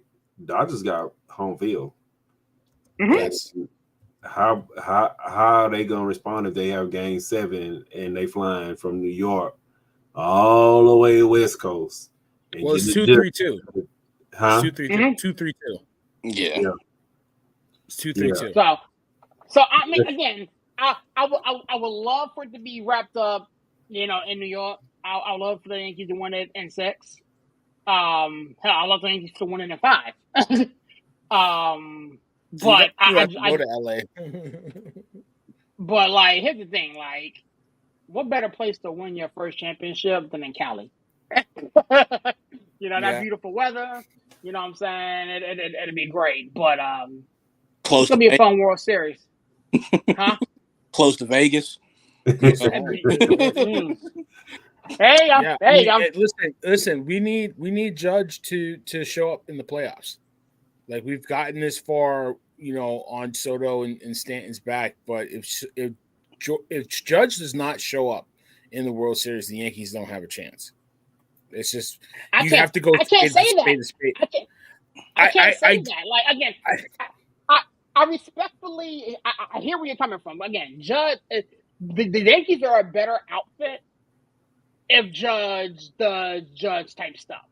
Yeah. But here's the thing.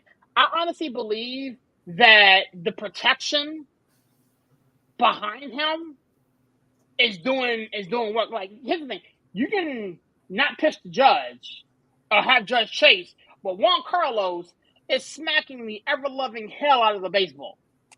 So we got our Gleyber Torres leading off stamp. You know what I'm saying? He's doing well. So I listen, I understand what you're trying to get at. And again, I need Judge to be Judge. Like, this is the matchup where you got the AL MVP versus the NL MVP. This is the matchup where you got 2 of the perennial greats in the game going at it. I need my guy to show the hell up. However, I think that if he doesn't, the squad around him is slightly more prepared to carry him, as opposed to if Shohei doesn't show up, I don't know if the rest of the Dodgers lineup is going to be prepared for if Shohei doesn't do Shohei type stuff. But you got to remember, Shohei don't have to do Shohei stuff because you will walk Shohei, and Shohei will steal second and steal third. And, Shohei affects the game without even swinging the bat. Like, that's the crazy part about it. And I'm not leaning, like I say, I have no dog in the fight. I don't care who wins. I wish it would end in a tie. But but I'm saying this, right? From what I've seen, like I said, both teams, they put a lot of pressure on these pitchers. Like, even on the defense, remember I kept saying the Guardians deserve to lose. They are literally making bonehead defensive plays because they see Soto batting or they see Juan Carlos batting. They're making bonehead plays, right? When I look at these lineups, like I said, I just think that the Dodger lineup is a little bit more fearsome, right? And Shohei's been batting leadoff. So, I mean, you got to face this dude 4 times, at least 4 times. And the pressure that Shohei puts on pitchers, dude, is like, you know what? We will not throw anything remotely near his bat.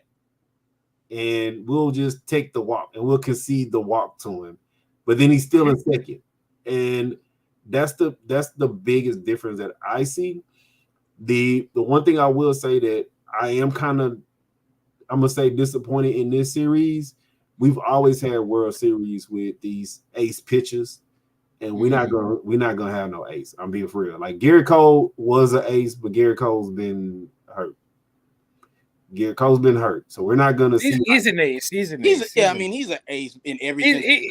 But he's been hurt. He's been hurt. But he's been hurt. Nah, man, he's an ace. him He's been not the being ace this year. He's had good him playoff. not being 100% doesn't affect his status as an ace. He's an ace. Yeah, but we're not seeing like one of these. Like I said, we're not seeing no Randy Johnson coming out pitching. Like I don't. There's no Randy Johnson on the planet, though. Come on. Yeah, but I'm just saying we don't. But dude, like he closed out the Royals. He had a really good game against the Guardians. Like, I mean, come on, we got. I think he's been. Like I say, you could tell he's finally somewhat healthy now. But I don't see the old Garrett Cole. Like I just don't see that. And well, I think once his spin rate went down with all the spider tech, that stuff. I think you're not the same picture. I mean, let's be honest, but he's still pretty damn good. I mean, like I say, he's pretty good, but like I said, I just don't see no ace. But like I say, it's gonna be a good World Series. Like I said, just don't be surprised if it's like 16-14. Like, don't be surprised. As long as my squad is on the winning side of that, I'll be fine. If not, me and Barry gonna have conversations. And ain't gonna be nice. Hey, look, you know what, fellas? You know, I'm sitting here, and I just have to say this. It's like, boy, look at JJ Redick. He really think he in control. God are we going here already? Bless his heart. Look at him. It's so funny. I'm watching Spider-Man. He is coaching his ass off on this side. It is the first quarter. He is up. He is yelling. God bless him. He really think he's in control. He's trying. He's trying. Scotty. He's trying. I just had to say that. Just like I'm just watching this. It's like, well, JJ, God bless you, baby. You really think you? So, before we get out of here, walking up and down the court and nobody's even listening to him. Like, you don't have the power to call timeouts. Every time he says something, they look at LeBron. Yeah, his mic. Is that good? Yeah, cool. his mic's not on, man. I'm telling you, he talking. But real quick. I mean, I'm just really glad that we're going to see the two best players in baseball go at it. Yeah. And I'm glad that Shohei has been able to showcase his talents on the big stage, because he was like in on the wrong side of LA, and you didn't really get to see him on the big stage. And everybody knows that he's a really good player, but now you're seeing it when it counts. Yeah, it was like that meme of like, you ever see that meme of like the Bugatti park next to the trailer park? That's exactly what Ohtani was. It's just whatever. Like, it's just crazy. Like I said, as an Astros fan, I hate every second of this. As a baseball fan, this should be entertaining. Should be great. Yeah, like, I mean, I hate to say it like that. I would love, the only part I said I would hate, and I'm hating, is that I would have loved to see World Series Ohtani pitching game 1 and hitting game 1. Yeah, game 7. Pitching game 7. I hope he never pitches another game. Like, I hope he never pitches another game either. Yeah, I really don't. I as much as good as he is, we know you can pitch. Just focus on being one of the greatest hitters of all time. Just do that. But if you can do both, why not? I feel you, Larry. I feel you, but like, you know what, Barry, you don't need to do it. It's not. It's making your case worse because you got hurt pitching. You didn't get exactly. Hurt. He got hurt pitching, but I feel like moving forward, it'll be one of them things where it's like, is he a part of the rotation? No, but it's like, you know what? Every once in a while, like, Shohei, you want to take the bump tonight, baby? You know what I'm saying? It's like, go out there. Just do it like that. It's like, hey, it's like, skip somebody start tonight. Shohei, you go do exactly. That's what it should be moving forward. It's like, let them go out there, and it'll be a treat for everybody. It's like every once in a while, Shohei goes out there. Yeah. Or like, I wouldn't even mind him. I would make him a closer. No, I wouldn't mind. I wouldn't even mind him being like let him come in there. Let him come in there in the 8th inning and just like mow people down. Yeah, like, let him be a 6th starter and like Shohei, you come in and you pitch 15 games a year. You don't have to pitch 30 games. You pitch 15. You're a 6th starter. I wouldn't mind seeing that. But Barry, this is my thing. It's like Travis Hunter. Don't turn him into a wide receiver. That dude is a hell of a D-back. Let him play both. Like, divide his time. He's just so dynamic. We talked about it. He's just so dynamic at wide receiver. You know what I'm saying? Have you seen him at corner? He's a better corner than he is a receiver, which is scary. He's like, and that's the thing. It's like, let him do both. It's like, as good as he is at wide receiver, he is an amazing corner, and it's just like, it's crazy that you have a kid who, like, if you're good at something, let him do both. Like, man, like, I'm a fan of, like, if now should you probably limit his pitching because he's more susceptible to like elbow injuries and stuff. Limit his pitching, but like don't take that away from him because that's part of his game. That's part of who he is. And like I said, dude could literally, I hate to say it like that, dude could literally win a Cy Young and MVP in the same season.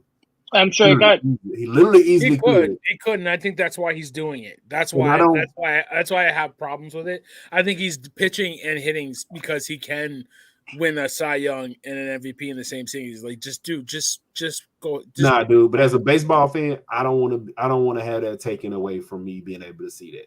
I don't want that taken away from me. Like, dude, I'm gonna go old school. Steve, you remember Hampton? Oh yeah, Mike Hampton could swing. Yeah, man, he could hit. Yeah, he could hit, bro. I used to be like, yeah, he pitching, but he can hit. Like, don't get it twisted. Like, he knew what to do with the bat in his hand. He was like legit. Yeah.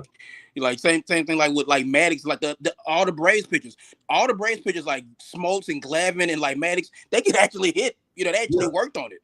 You know what I'm saying? Yeah. We gotta remember the chicks dig the long ball. You know, like commercial. Mm-hmm. Is it? You know, it's like, you know. So it's like, yeah, it's like, so yeah. Yeah, so like I don't want to be robbed. I don't want to be robbed of not seeing it.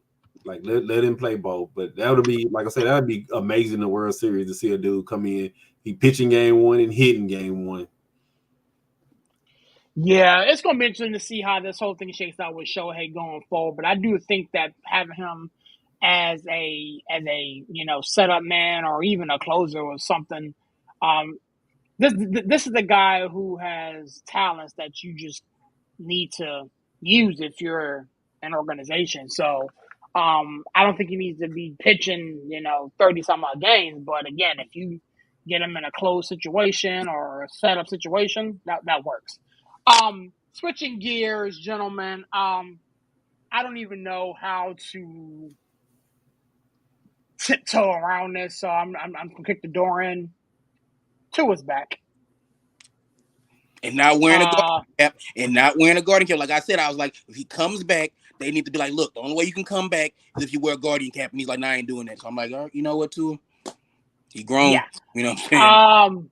So I wanted to kick this around the room. I mean, when he got hurt a month ago, we thought that he would be done for the rest of the year. And then we had all these, self-imposed, as the four of us sitting here, stipulations.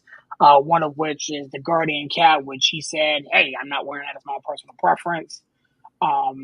He said a bunch of other things in his press conference, but like realistically, what's your expectation for Tua as he's set to take the field this week versus the Arizona Cardinals? Steve used to pay attention to the squad a little bit, so I'll let you bat lead off here.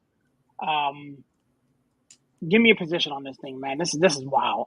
I mean, again, we had a pretty good conversation about this. We went around the table about this, and like one of the things that I said is like, if I was Stephen Ross, if I was the people who write the checks and make the decisions in the front office of the Dolphins, I'd be like, look, I'm not trying to tell you what to do. You're an adult, you're grown. But man, look, if you come back, you got to wear this guardian cap, because we have to protect our investment, because it is what it is. It's like, I know you make your decisions, but it's like, there are things that I have to do, at work that we all have to do at work, that, within the guidelines of, the rules of our job. And when you're a professional football player, your job. And I just feel like my boss say, Steve, you can't put your AirPods in when you're working. So I don't put my in. This is, whatever. It's just if it was Steve, Lazar and not Steve Ross, like owner of the Dolphins, I'd be like, well, Tua, I don't care what you say. We're trying to protect you. And I just don't understand, why I don't feel like he rushed to come back, but I feel like, look, have you seen the Dolphins play since he's been gone? And this team looks much different with Tua in at quarterback. I don't think there's any way to tiptoe around that. This Dolphins team has other injuries and other things going on, and I don't know. We talked about this, like Tua needs to have some tough conversations. I would hope that he did have those tough conversations, and at the end of those conversations, he decides to come back. He has assessed the risk of coming back and not playing without the guardian cap and such things and stuff like that. So I mean, again, I'm not gonna get in the way of anybody trying to. We talked about Lonzo Ball coming back from injuries. I'm not gonna get in the way of Tua trying to, feed his family, so to speak, and go out there and play football. But it's like, I would hope that he took this time to learn how to maybe play safer, because one of the reasons why Tua has had these multiple head injuries, because he doesn't slide. He runs he doesn't protect himself. So if anything else, I hope Tua has took this time to learn how to protect himself and just, go out there and, he can, help the Dolphins win some football games, because they desperately need him in there, because the team without him, we've seen what the team looks like without him. We've seen what the team looks like with him. So the Dolphins need him back, but some things are bigger than football and wins and losses. So. Yeah, so I actually sat down yesterday and listened to his whole press conference. And to be honest with you guys, the more I watched it, the angrier I became. Because he seemed like he didn't give a damn. He don't get it. He said that, he thanks the people for being concerned about his health, but he said, and I quote, tragedy can strike at any moment. That's what we signed up for. You can get in a car accident on your way to work. But you're wearing a seatbelt, though, but that's neither here nor there. He said that he's refusing to wear the guardian cap because of his own personal preference. He said that no conversations were had with his family about retiring or stepping away or anything like that. So all of the smart, safe things that one would hope that would get accomplished didn't get accomplished. So it seems like all he did was rehab or, wait it out or whatever the case may be in order to come back. He didn't even say that, while he was away, he wouldn't practice sliding like he did 2 years ago. There was nothing. It was almost like a tremendous slap in the face. And to be honest with you, it was something that I felt as a fan of his, and as I'm not a fan of the Dolphins by no stretch, but as a fan of his, it was almost disrespectful. He kind of like flipped the middle finger to it. And if I'm the Dolphins, like you alluded to, Coach, I will think really, really long and hard about putting him back on my field. Like, I understand Tyler Huntley's not it. I understand that you don't have a quarterback on the roster. I'm not sure about phone calls that were made to other teams or other situations, but he doesn't care. He doesn't get it. And until we have tragedy strike, I don't think, unfortunately, knock on wood, he's ever going to get it. So I'm annoyed, I'm frustrated, I'm disturbed, and all of that. You know what, Villain, to talk to you, my guy. I don't know, and I don't know where to go with this, man. Where's your head at, bro? I feel the same way. I don't know. We didn't get a chance to really talk about it too much, but I watched a clip of the press conference, and it was really his demeanor. It was his attitude around it, and how it wasn't even nonchalant, but it was like how dismissive his answers were. You're gonna wear a guardian cap? Nope. Why is that? Personal preference. And then it was like, as he kept asking him questions, he's like getting a little rocking around. Like, why am I sitting here answering these questions? I don't want to answer these questions. I'll do what I want, kind of thing. And it's like, I'm annoyed that you're asking me these questions. Like, you give a damn. Like, you know what I mean? Like, and it was like, people aren't calling you to retire because you stink. People aren't calling you to retire because you're wasting money. People actually are generally concerned of watching you fall on the ground, hit your head, and do this. Okay, like I've never seen people do that more than once on a football field. You've done it multiple times, and I don't know if you're not wearing the Guardian cap because you think it looks stupid, or you know what I mean. But you really should consider wearing it if you're going to keep playing it. If I was the Miami Dolphins, I would make it a requirement that you wear this thing if you want to play on my team, because I'm not that, you know what, your contract's insured. I'm going to get re-upped on it if something happens to you, but I give a damn. I give a damn about your life and about the potential risks that you're putting yourself through by going out there and playing. So I 1,000% agree with you, Sirius. It wasn't the answers, it was how he was answering it. Like personal preference. Like, not even like, I thought about it. I talked with my family, and I think, I think it's just, at this point, I would rather not wear it. No, personal preference. Like, I wouldn't even. When you give a 2-word answer like that, it's a bitch move. It's a bitch move that, like, how dare you ask me that? I'm going to do what I want. You know what I mean? I'm like, it's kind of like The Wrestler. That movie, The Wrestler, when he went back out to the ring, and you don't know if he died in the ring, but it's alluded to that he died in the ring, and it's like, I'm just going to do what I want to do. I wouldn't even accept it. I wouldn't even accept, if he's like, I'm gonna work with the Dolphins and find another helmet that will help and something like that, or I would take that, because even that response shows a certain level of give a damn. Right. But nothing about what we saw from the press conference yesterday shows us that he even cares. Like, nothing about that is going to change. He's still going to run into people. He's still going to, not throw the ball away and, take unnecessary hits. And I mean, because you know what it is, Sirius? It's for a month. People have been telling him you need to retire, and people have been telling him what to do. And nobody, and for as long as he's known, nobody has had to tell him what to do. And people have told him, you need to retire. You need to consider retiring. If you're not going to retire, you need to consider wearing this Guardian cap. And he's like, you know what?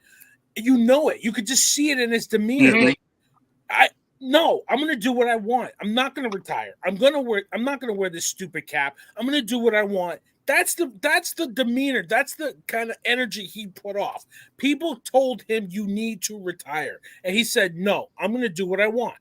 And that's it's a petulant child. At the end of the day, it's a child. Like, you know what? You're gonna eat your vegetables because it's good for you. You're gonna grow big. Well, I don't want to eat I'm gonna eat this. I don't want to eat that. I'm gonna do that. That's what we got out of the press.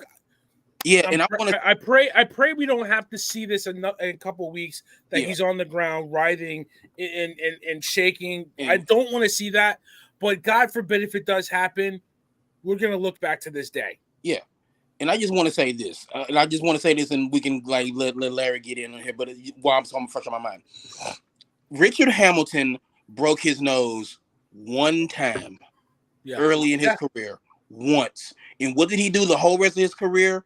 He wore a goggle mask. Yep. Because he broke his nose that one time.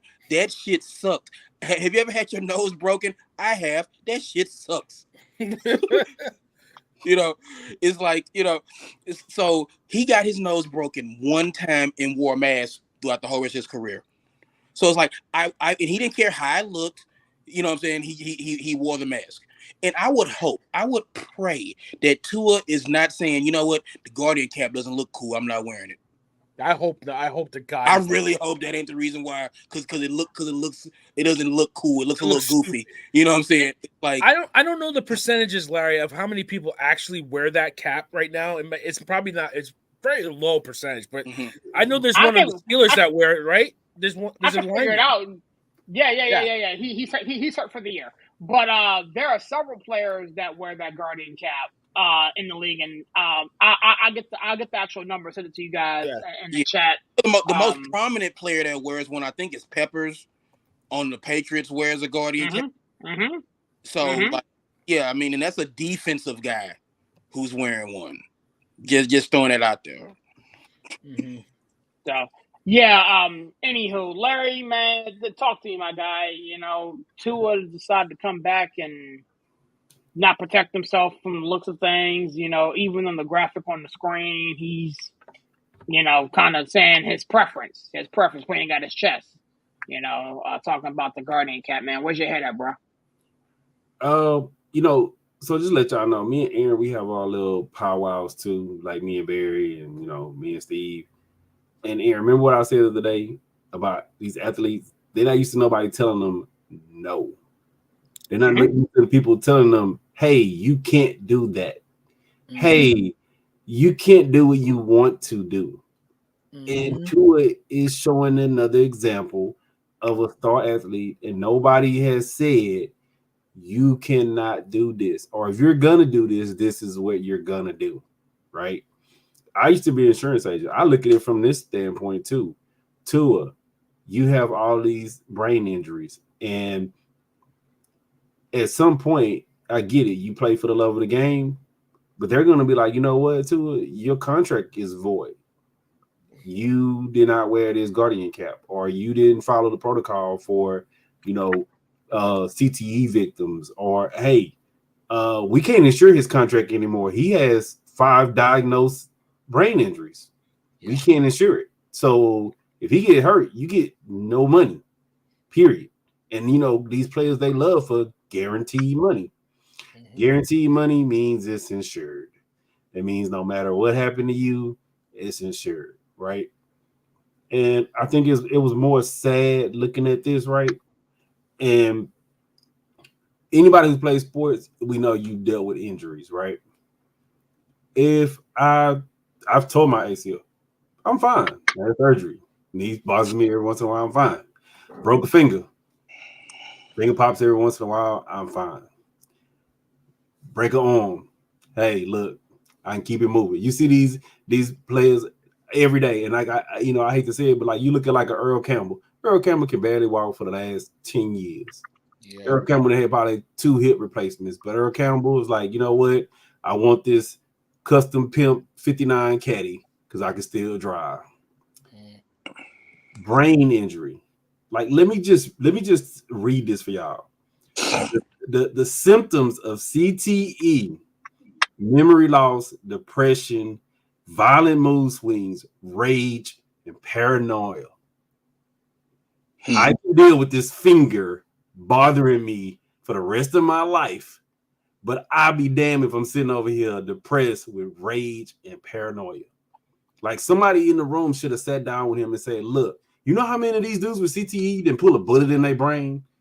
Unfortunately. In their family's brain and then put one in their brain? Like, dude, like, you're being so fucking selfish. Like, excuse me, Mama Jordan, you're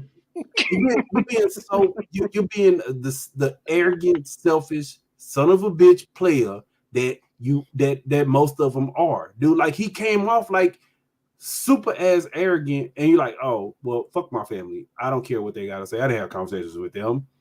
But if they're in the house with you and you having these rages, and it's like, oh my god, I'm gonna kill everybody. They're in danger. They're in danger, bro. Yeah, like, yeah. Like, dude, you need to really know what are the long-term side effects of it. I'm gonna be real with y'all. Y'all know me. I'm a Niners fan. One of my favorite players, Steve Young. Steve Young is a freaking lawyer. Steve Young said, you know what? Yeah, it's time for me to retire. Yep. He had a football left in the tank too. A whole lot. But he said, you know what? I think I did want to retain some of these law schools. I want to pass the bar. I want to, be able to, sit around and be on SportsCenter or something.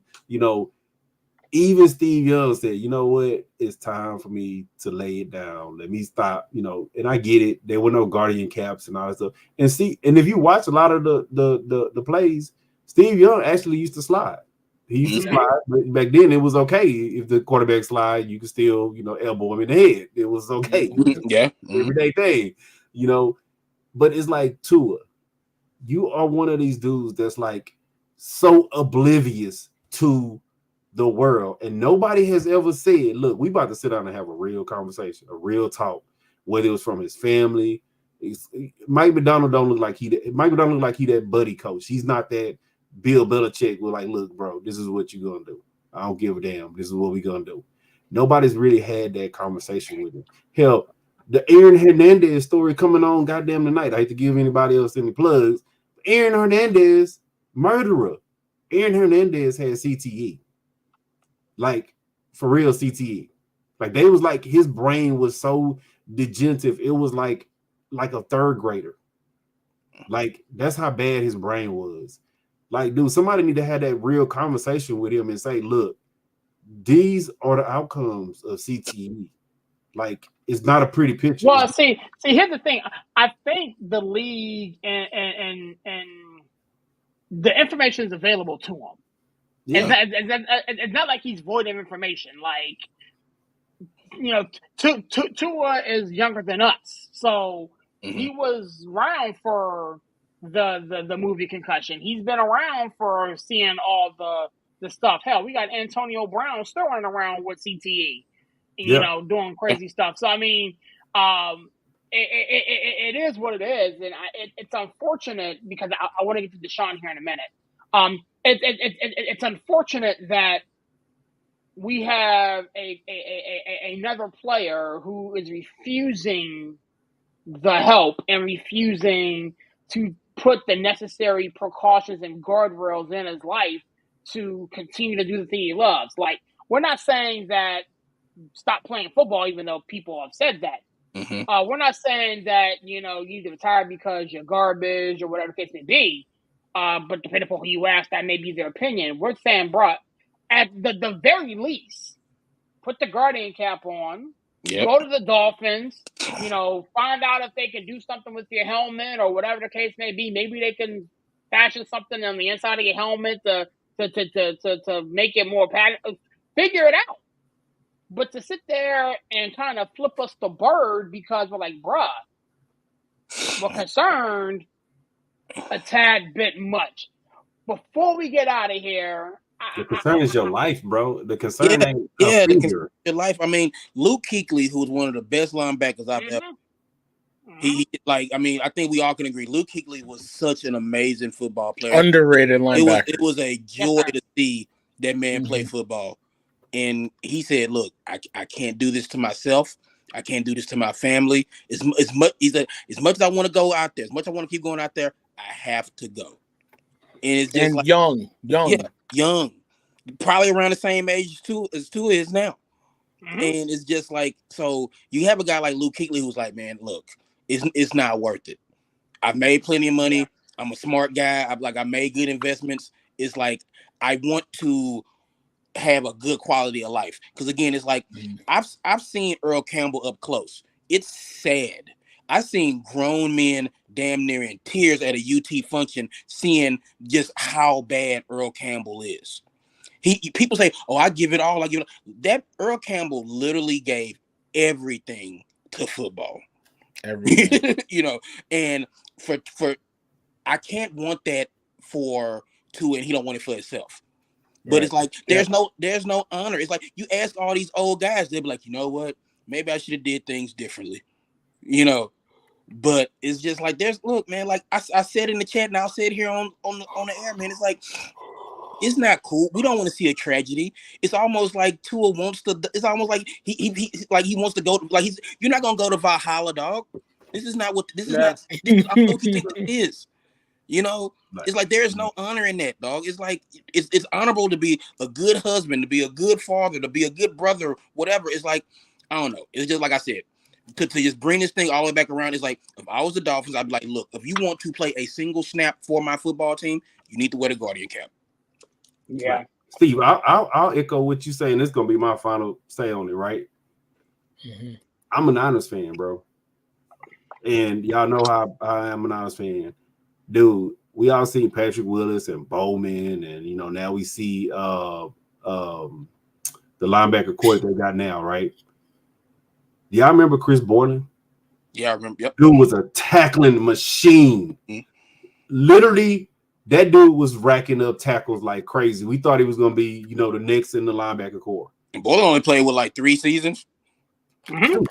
24. Yeah, and yeah. I was like, yeah, retired. 2 or 3 seasons. Yeah. Retired at 24 from head injury. He was like, you know what? I can't do this. I know what team I'm playing for. I know where the lineage is at. 24 years old, head injury. I can't do it. I shut it down. Like you have to take that in consideration, man. And Tua, that's just it's not cool, and it's not cool how dismissive he being about it. Mm-hmm. Yeah. Before we get out of here, I can't not we can't not talk about it. Deshaun got hurt on Sunday. Unfortunate for him. Not a fan of he or his game, but I don't want to wish injury on nobody. Mhm. Cleveland Brown fans were applauding. They were actually excited, screaming, "You deserve it!" like a WWE thing. I don't even off the field stuff aside. I'm not even really trying to get into that per se, but when you saw that, Larry, you and I spoke offline, so I'm gonna let you go last. When you saw that, give me your thoughts on it. You know what I'm saying? Deshaun was having a horrible year as a quarterback, but Villa, talk to me, man. Nobody deserves it, man.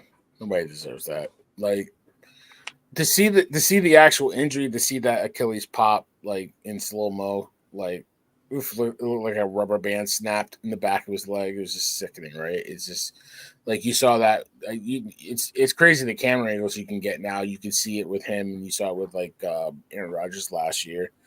The rash of injuries that are going around. Larry's team with Ayuk. Just abound. It's just a lot of injuries, but nobody deserves that, man. I don't care how bad you're playing. Nobody deserves that. Nobody deserves to get serenaded like that going off the field. That's just disgusting. But, I hope the Cleveland fans regret that. Really, I really do. It's a tough loss for the Browns just because they're losing their franchise quarterback, and it's a tough situation for Deshaun Watson. I don't think he'll ever be the same again. Like, I think we were saying that this year into last year into this year, and now it's just another year that he has to rehab. It's just he's not going to be the same. Any hope that we had of him coming out of Clemson being a really good quarterback, you guys saw him in H-Town. He was really good in Houston. To get from that point where you were talking about this guy being deserving to be the highest paid quarterback in the league to this point now, it's a shame for him. And legal stuff aside, it's just a shame. It really is. I think, kind of pulling back the curtain on a little bit of what Larry and I talked about,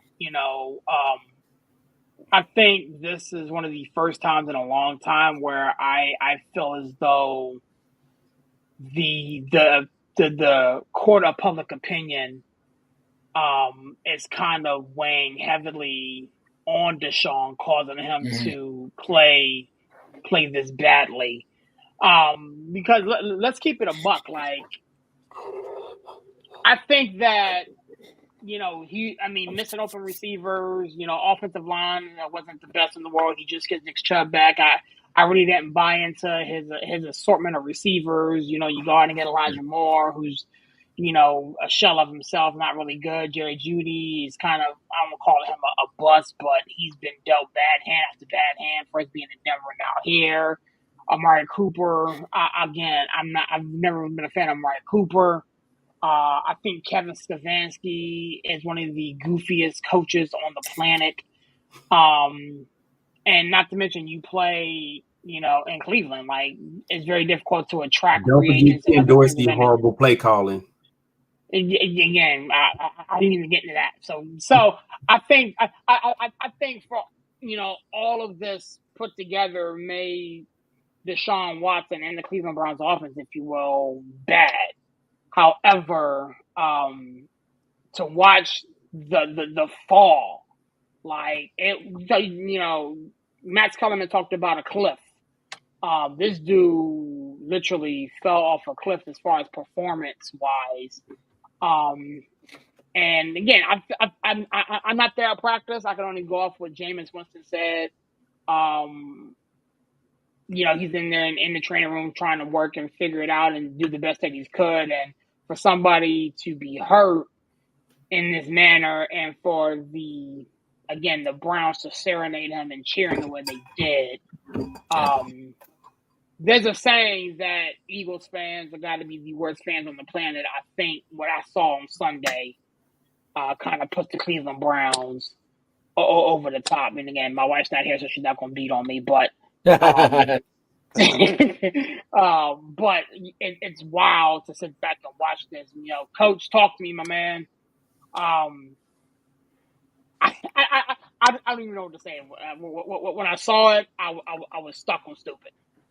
Yeah, I couldn't believe it. I mean, look, me and Larry has had some conversations and stuff like that off air, and I've said it, and I'll say it again. It's like, this was a guy who forced his way out of Houston, and knowing what was going on, and then it's like it comes out and stuff like that. So it's like, you talk about the court of public opinion.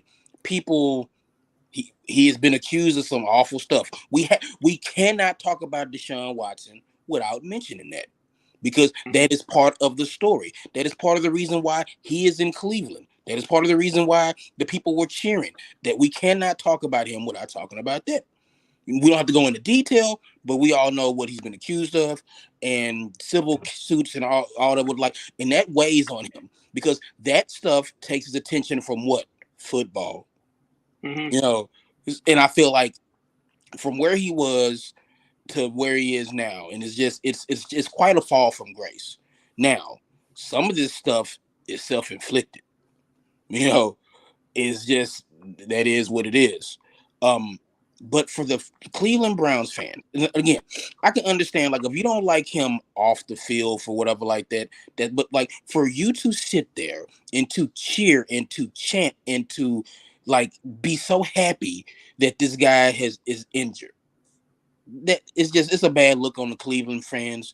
It's not great, because it's like, look, what if this injury would have happened on the road? It would still be trash. But for this injury to happen at home, and his home fans were cheering. You talk about Eagles fans. Eagles fans, and I don't want to say at least, but at least Eagles fans were cheering for a rival team player, getting hurt. And I don't mean, but it's your own guy. You're cheering for him. And I want to talk about Jameis Winston's, whatever you want to call that, after the game.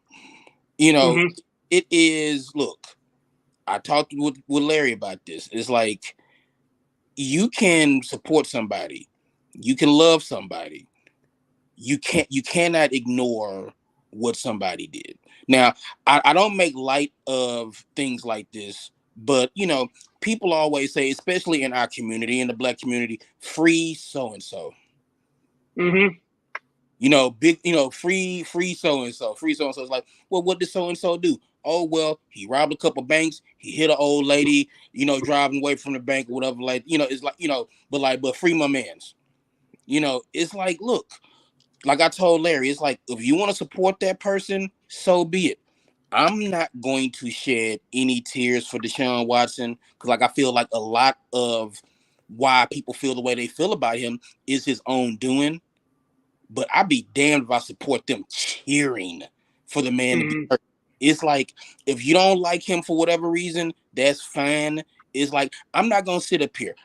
I am not a Spurs fan. We do talk about that. It's like, if Victor Wembanyama going to go out there and get a knee or an ankle, something like that, I'm not going to be like, yes, he's hurt. Man, isn't that great? Look at him rolling around on the basketball court. His knee's done. Oh, man, this is the greatest thing ever. You deserve it. You deserve it. No, that's trash. And it's like, I live in Pittsburgh. I try to actually defend Cleveland sometimes. I'm like, you know what, y'all? A lot of y'all people in Pittsburgh never even been to Cleveland. Cleveland's not that bad of a town. But that was a bad look for the Browns fan. That was a bad look for Cleveland. And it's just, Deshaun Watson, when we bring it back to football and just try to focus just on football, that might have been his last game as a Brown. It might have been his last game in NFL because no other team is going to give him that kind of money. No other team is going to put him in that position. It's interesting to see where he went from. He was the future of the Texans franchise, and everybody loved him. And he was just like, oh man, this kid's amazing. He's dynamic, stuff like that. Dabo Swinney called him Michael Jordan. And, I think and then to see where he is now is just, it's crazy to see like where he goes next, because I think he has played his last game for the Browns and he's still a young guy.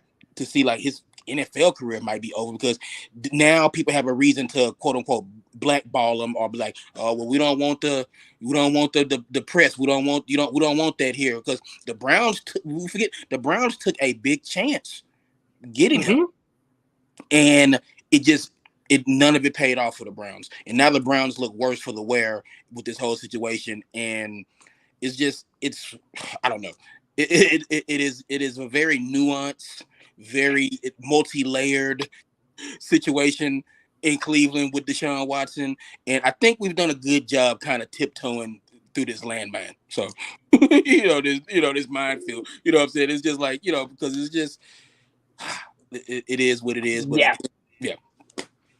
Well, before you say that,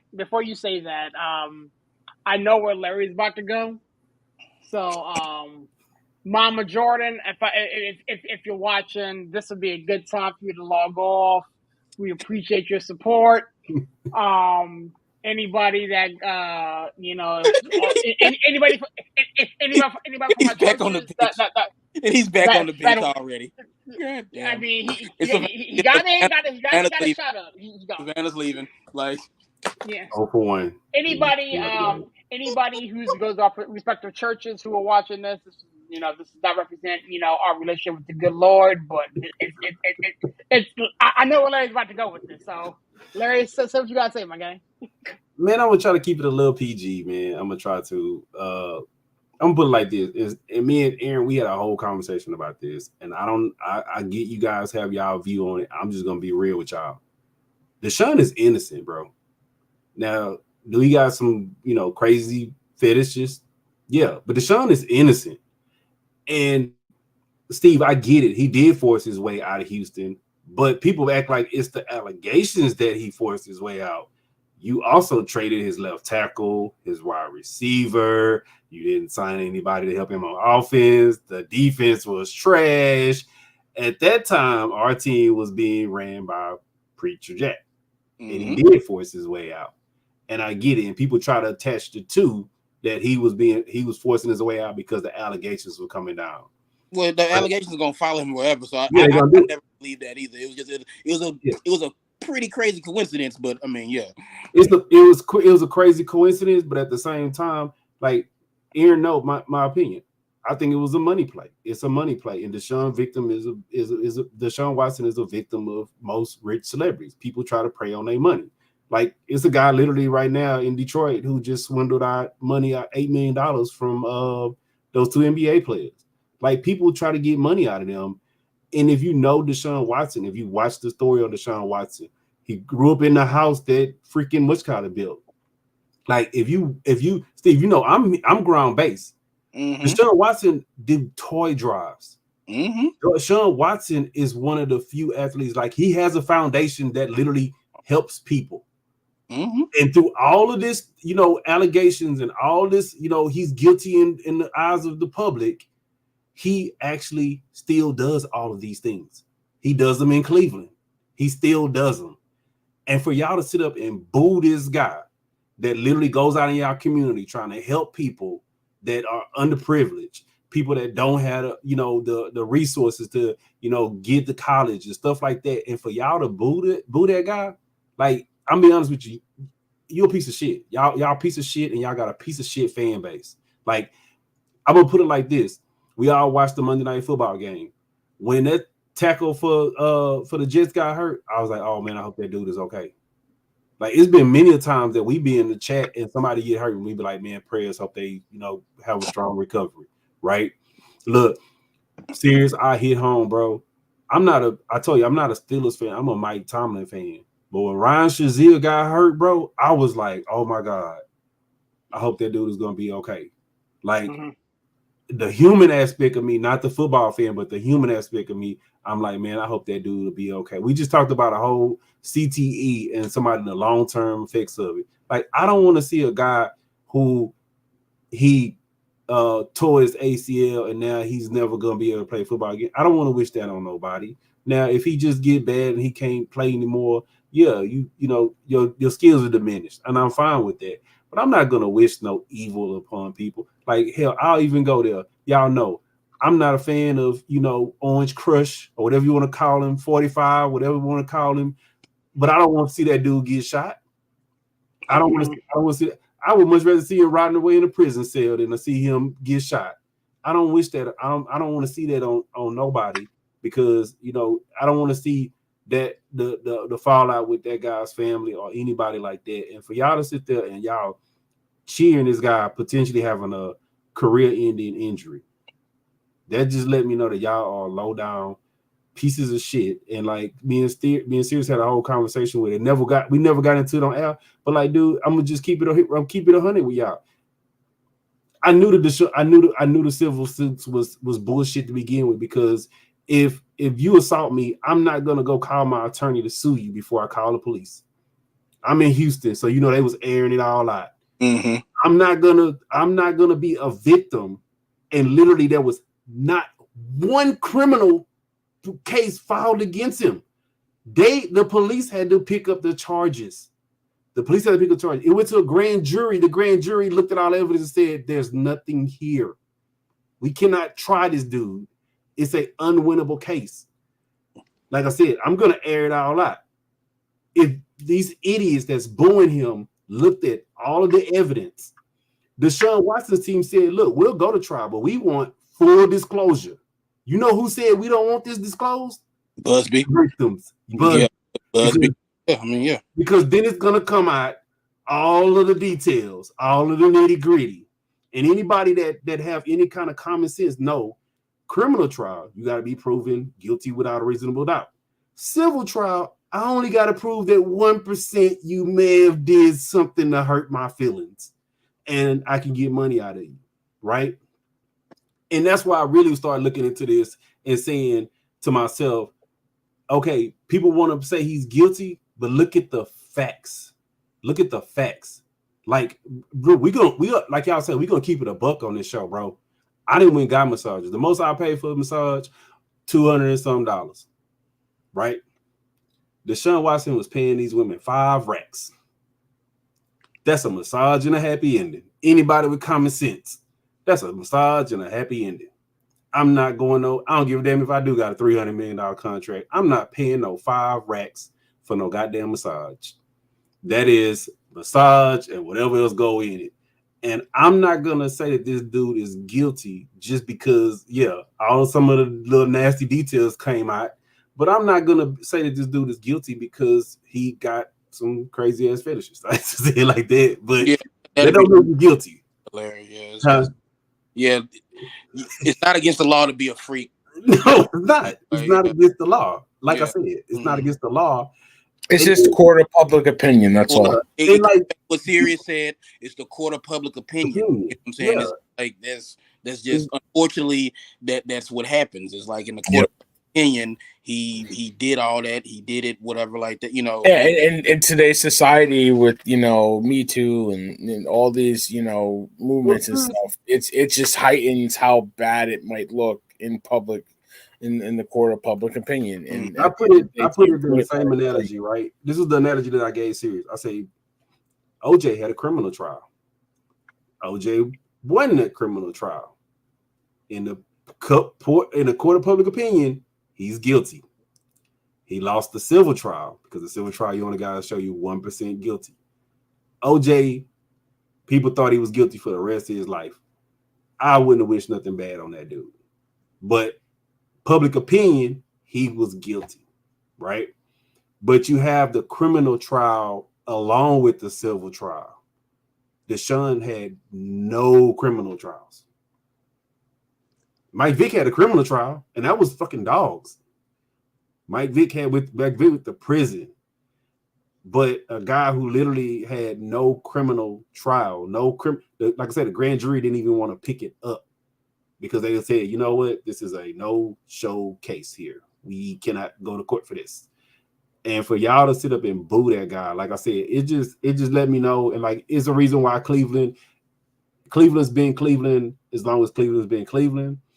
And I always say Cleveland ain't really Cleveland. And as you know, we all 4 black guys on the show. If you know the history, the reason why a lot of us love the Browns is because when nobody else will let us play, the Browns will let us play.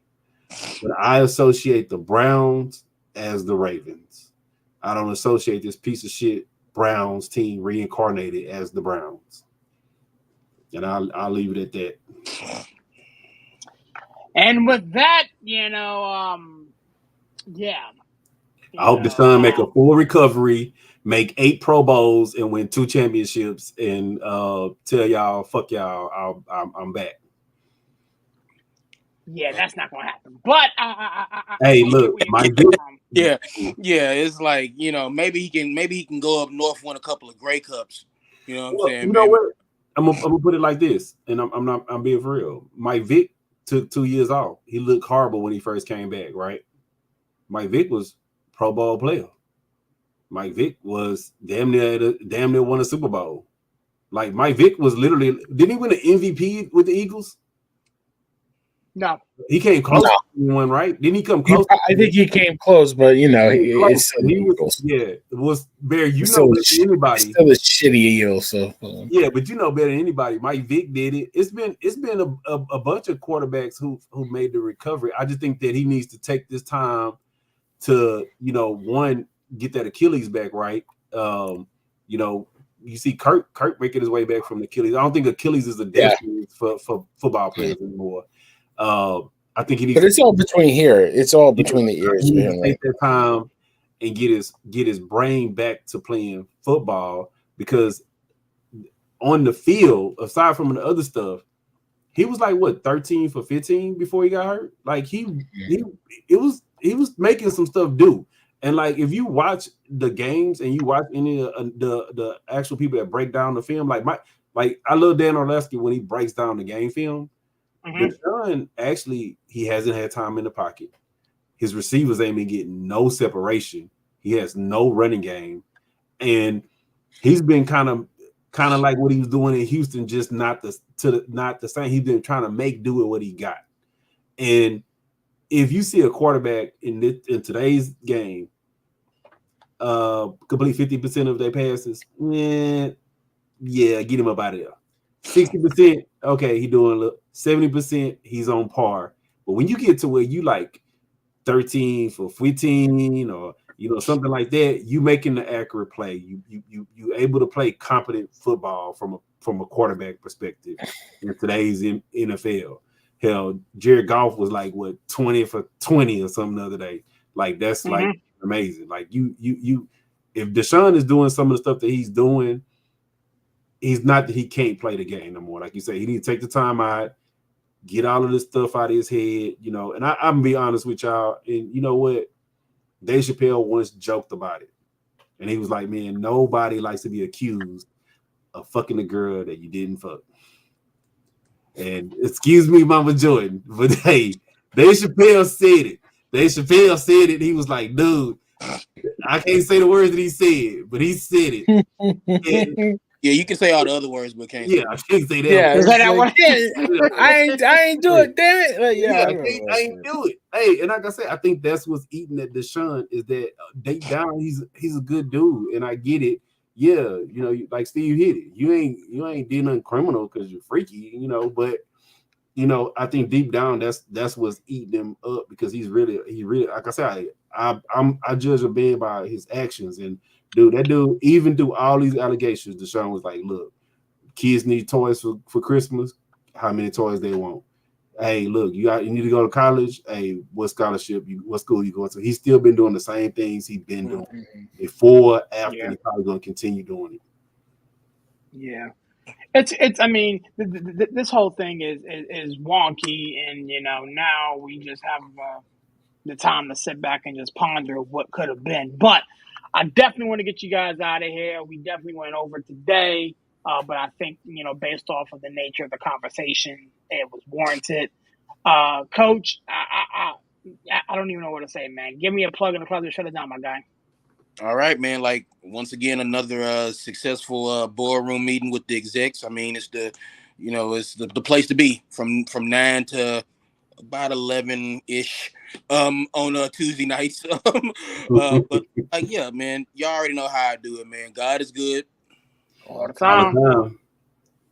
Drink y'all water, man. Stay hydrated. Like I said, I know it's fall time. Make sure you keep drinking that water, man. Keep staying hydrated. And of course, Wu-Tang is for the children. See y'all next week. See the show, share the show. Sir. I'm out. Yes, sir. Thank you so much, Coach, man. Larry, as per usual, man, you know what to do, man. Give me a plug in the closet. I'll shut it down, sir. Man, it's always a pleasure, man, talking with y'all. We try to keep it light. We crack a lot of jokes on this show, but we get serious, like in Aaron's name. Excuse me, Mama Jordan. I want to apologize to her. I want to apologize to Mama Simmons. I want to apologize to Mama Lazar. My mama know her son, so she already know. Look, that's just y'all getting the filtered down version of him. Like my mama, like, look, I know my son. I know how he is, and hey, look, I'm gonna just put it like this. Me and my mama did had the Deshaun Watson conversation, and so she know how I feel about it, and she know like Aaron know it a little bit deeper, but yeah, it was one of those conversations that need to be had, just like the tour. This is a show that we're a group of guys. We love to sit around and joke and laugh and talk about sports and talk about it from a level where people understand. But we ain't scared to get into like some real conversations that cross over between sports. We talk about whatever here. It's the executive view, man. We talk about everything. But I'll just say I'm gonna close it up. I'm gonna be like, man, it's always been a pleasure, fellas. And I'm gonna say, Aaron, let's table who's number one quarterback with the Steelers. We gonna let's put a pause on it.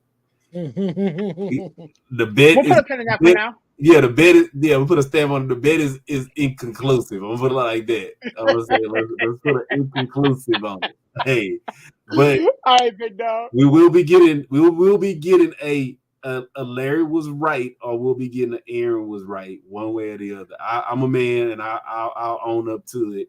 When we get down that road. Peace. We'll see, man. We'll see. All right, my guy. Villain man, you know what to do. Give me a plug and close. I will shut it down, good sir. I appreciate everybody coming in. Black Zach, Coach, and LG. Thank you guys for coming. We love doing this show with you guys. All of us hosting together, making a good show. Great energy, great people, great feeling. Everybody that's supporting us, everybody keeps asking me, I hear you doing a podcast. I hear you got a podcast. Everybody's talking about us, man. Just share it. Share it with your friends. Let everybody know that we're doing something. We got something brewing there. It's really good. It's really special. A lot of people checking for us. Appreciate doing the show with you, Sirius. Even though our teams are facing each other. It was the first I heard about it yesterday. I really didn't realize that we were facing each other. That's how depressing it is. Daniel Jones is a horrible quarterback, great human being, but a horrible quarterback. I need to get rid of him, and I just didn't want to think about it. So on to game one. That's all I care about. That's all I want to talk about. But I appreciate you. Yes, sir. Thank you so much, Villain. Yo, it's your boy Sirius repping that 412 and the 703, man. It's such a privilege and a pleasure to do this show with you guys every week, man. As I alluded to at the beginning of the show, man, if you see the show, share the show, man. We are all over the place doing big things. We definitely want all of you guys to come along and join us as we progress and move forward. Got some big things coming on tap, but before I get out of here, shout out to my friends at Nonsense and Deep Thoughts Podcast. Looking forward to partnering with them and doing a show with them here in the next couple of weeks. We got a lot of stuff coming, man. The latter part of this year and the start of 2025 is going to be major. I can't really pull back the curtain and let you guys know what's going on, but man, we got a lot of stuff coming up, man. With that being said, God bless you guys. Catch up on the next one. Oh, by the way, Still has a 5-2.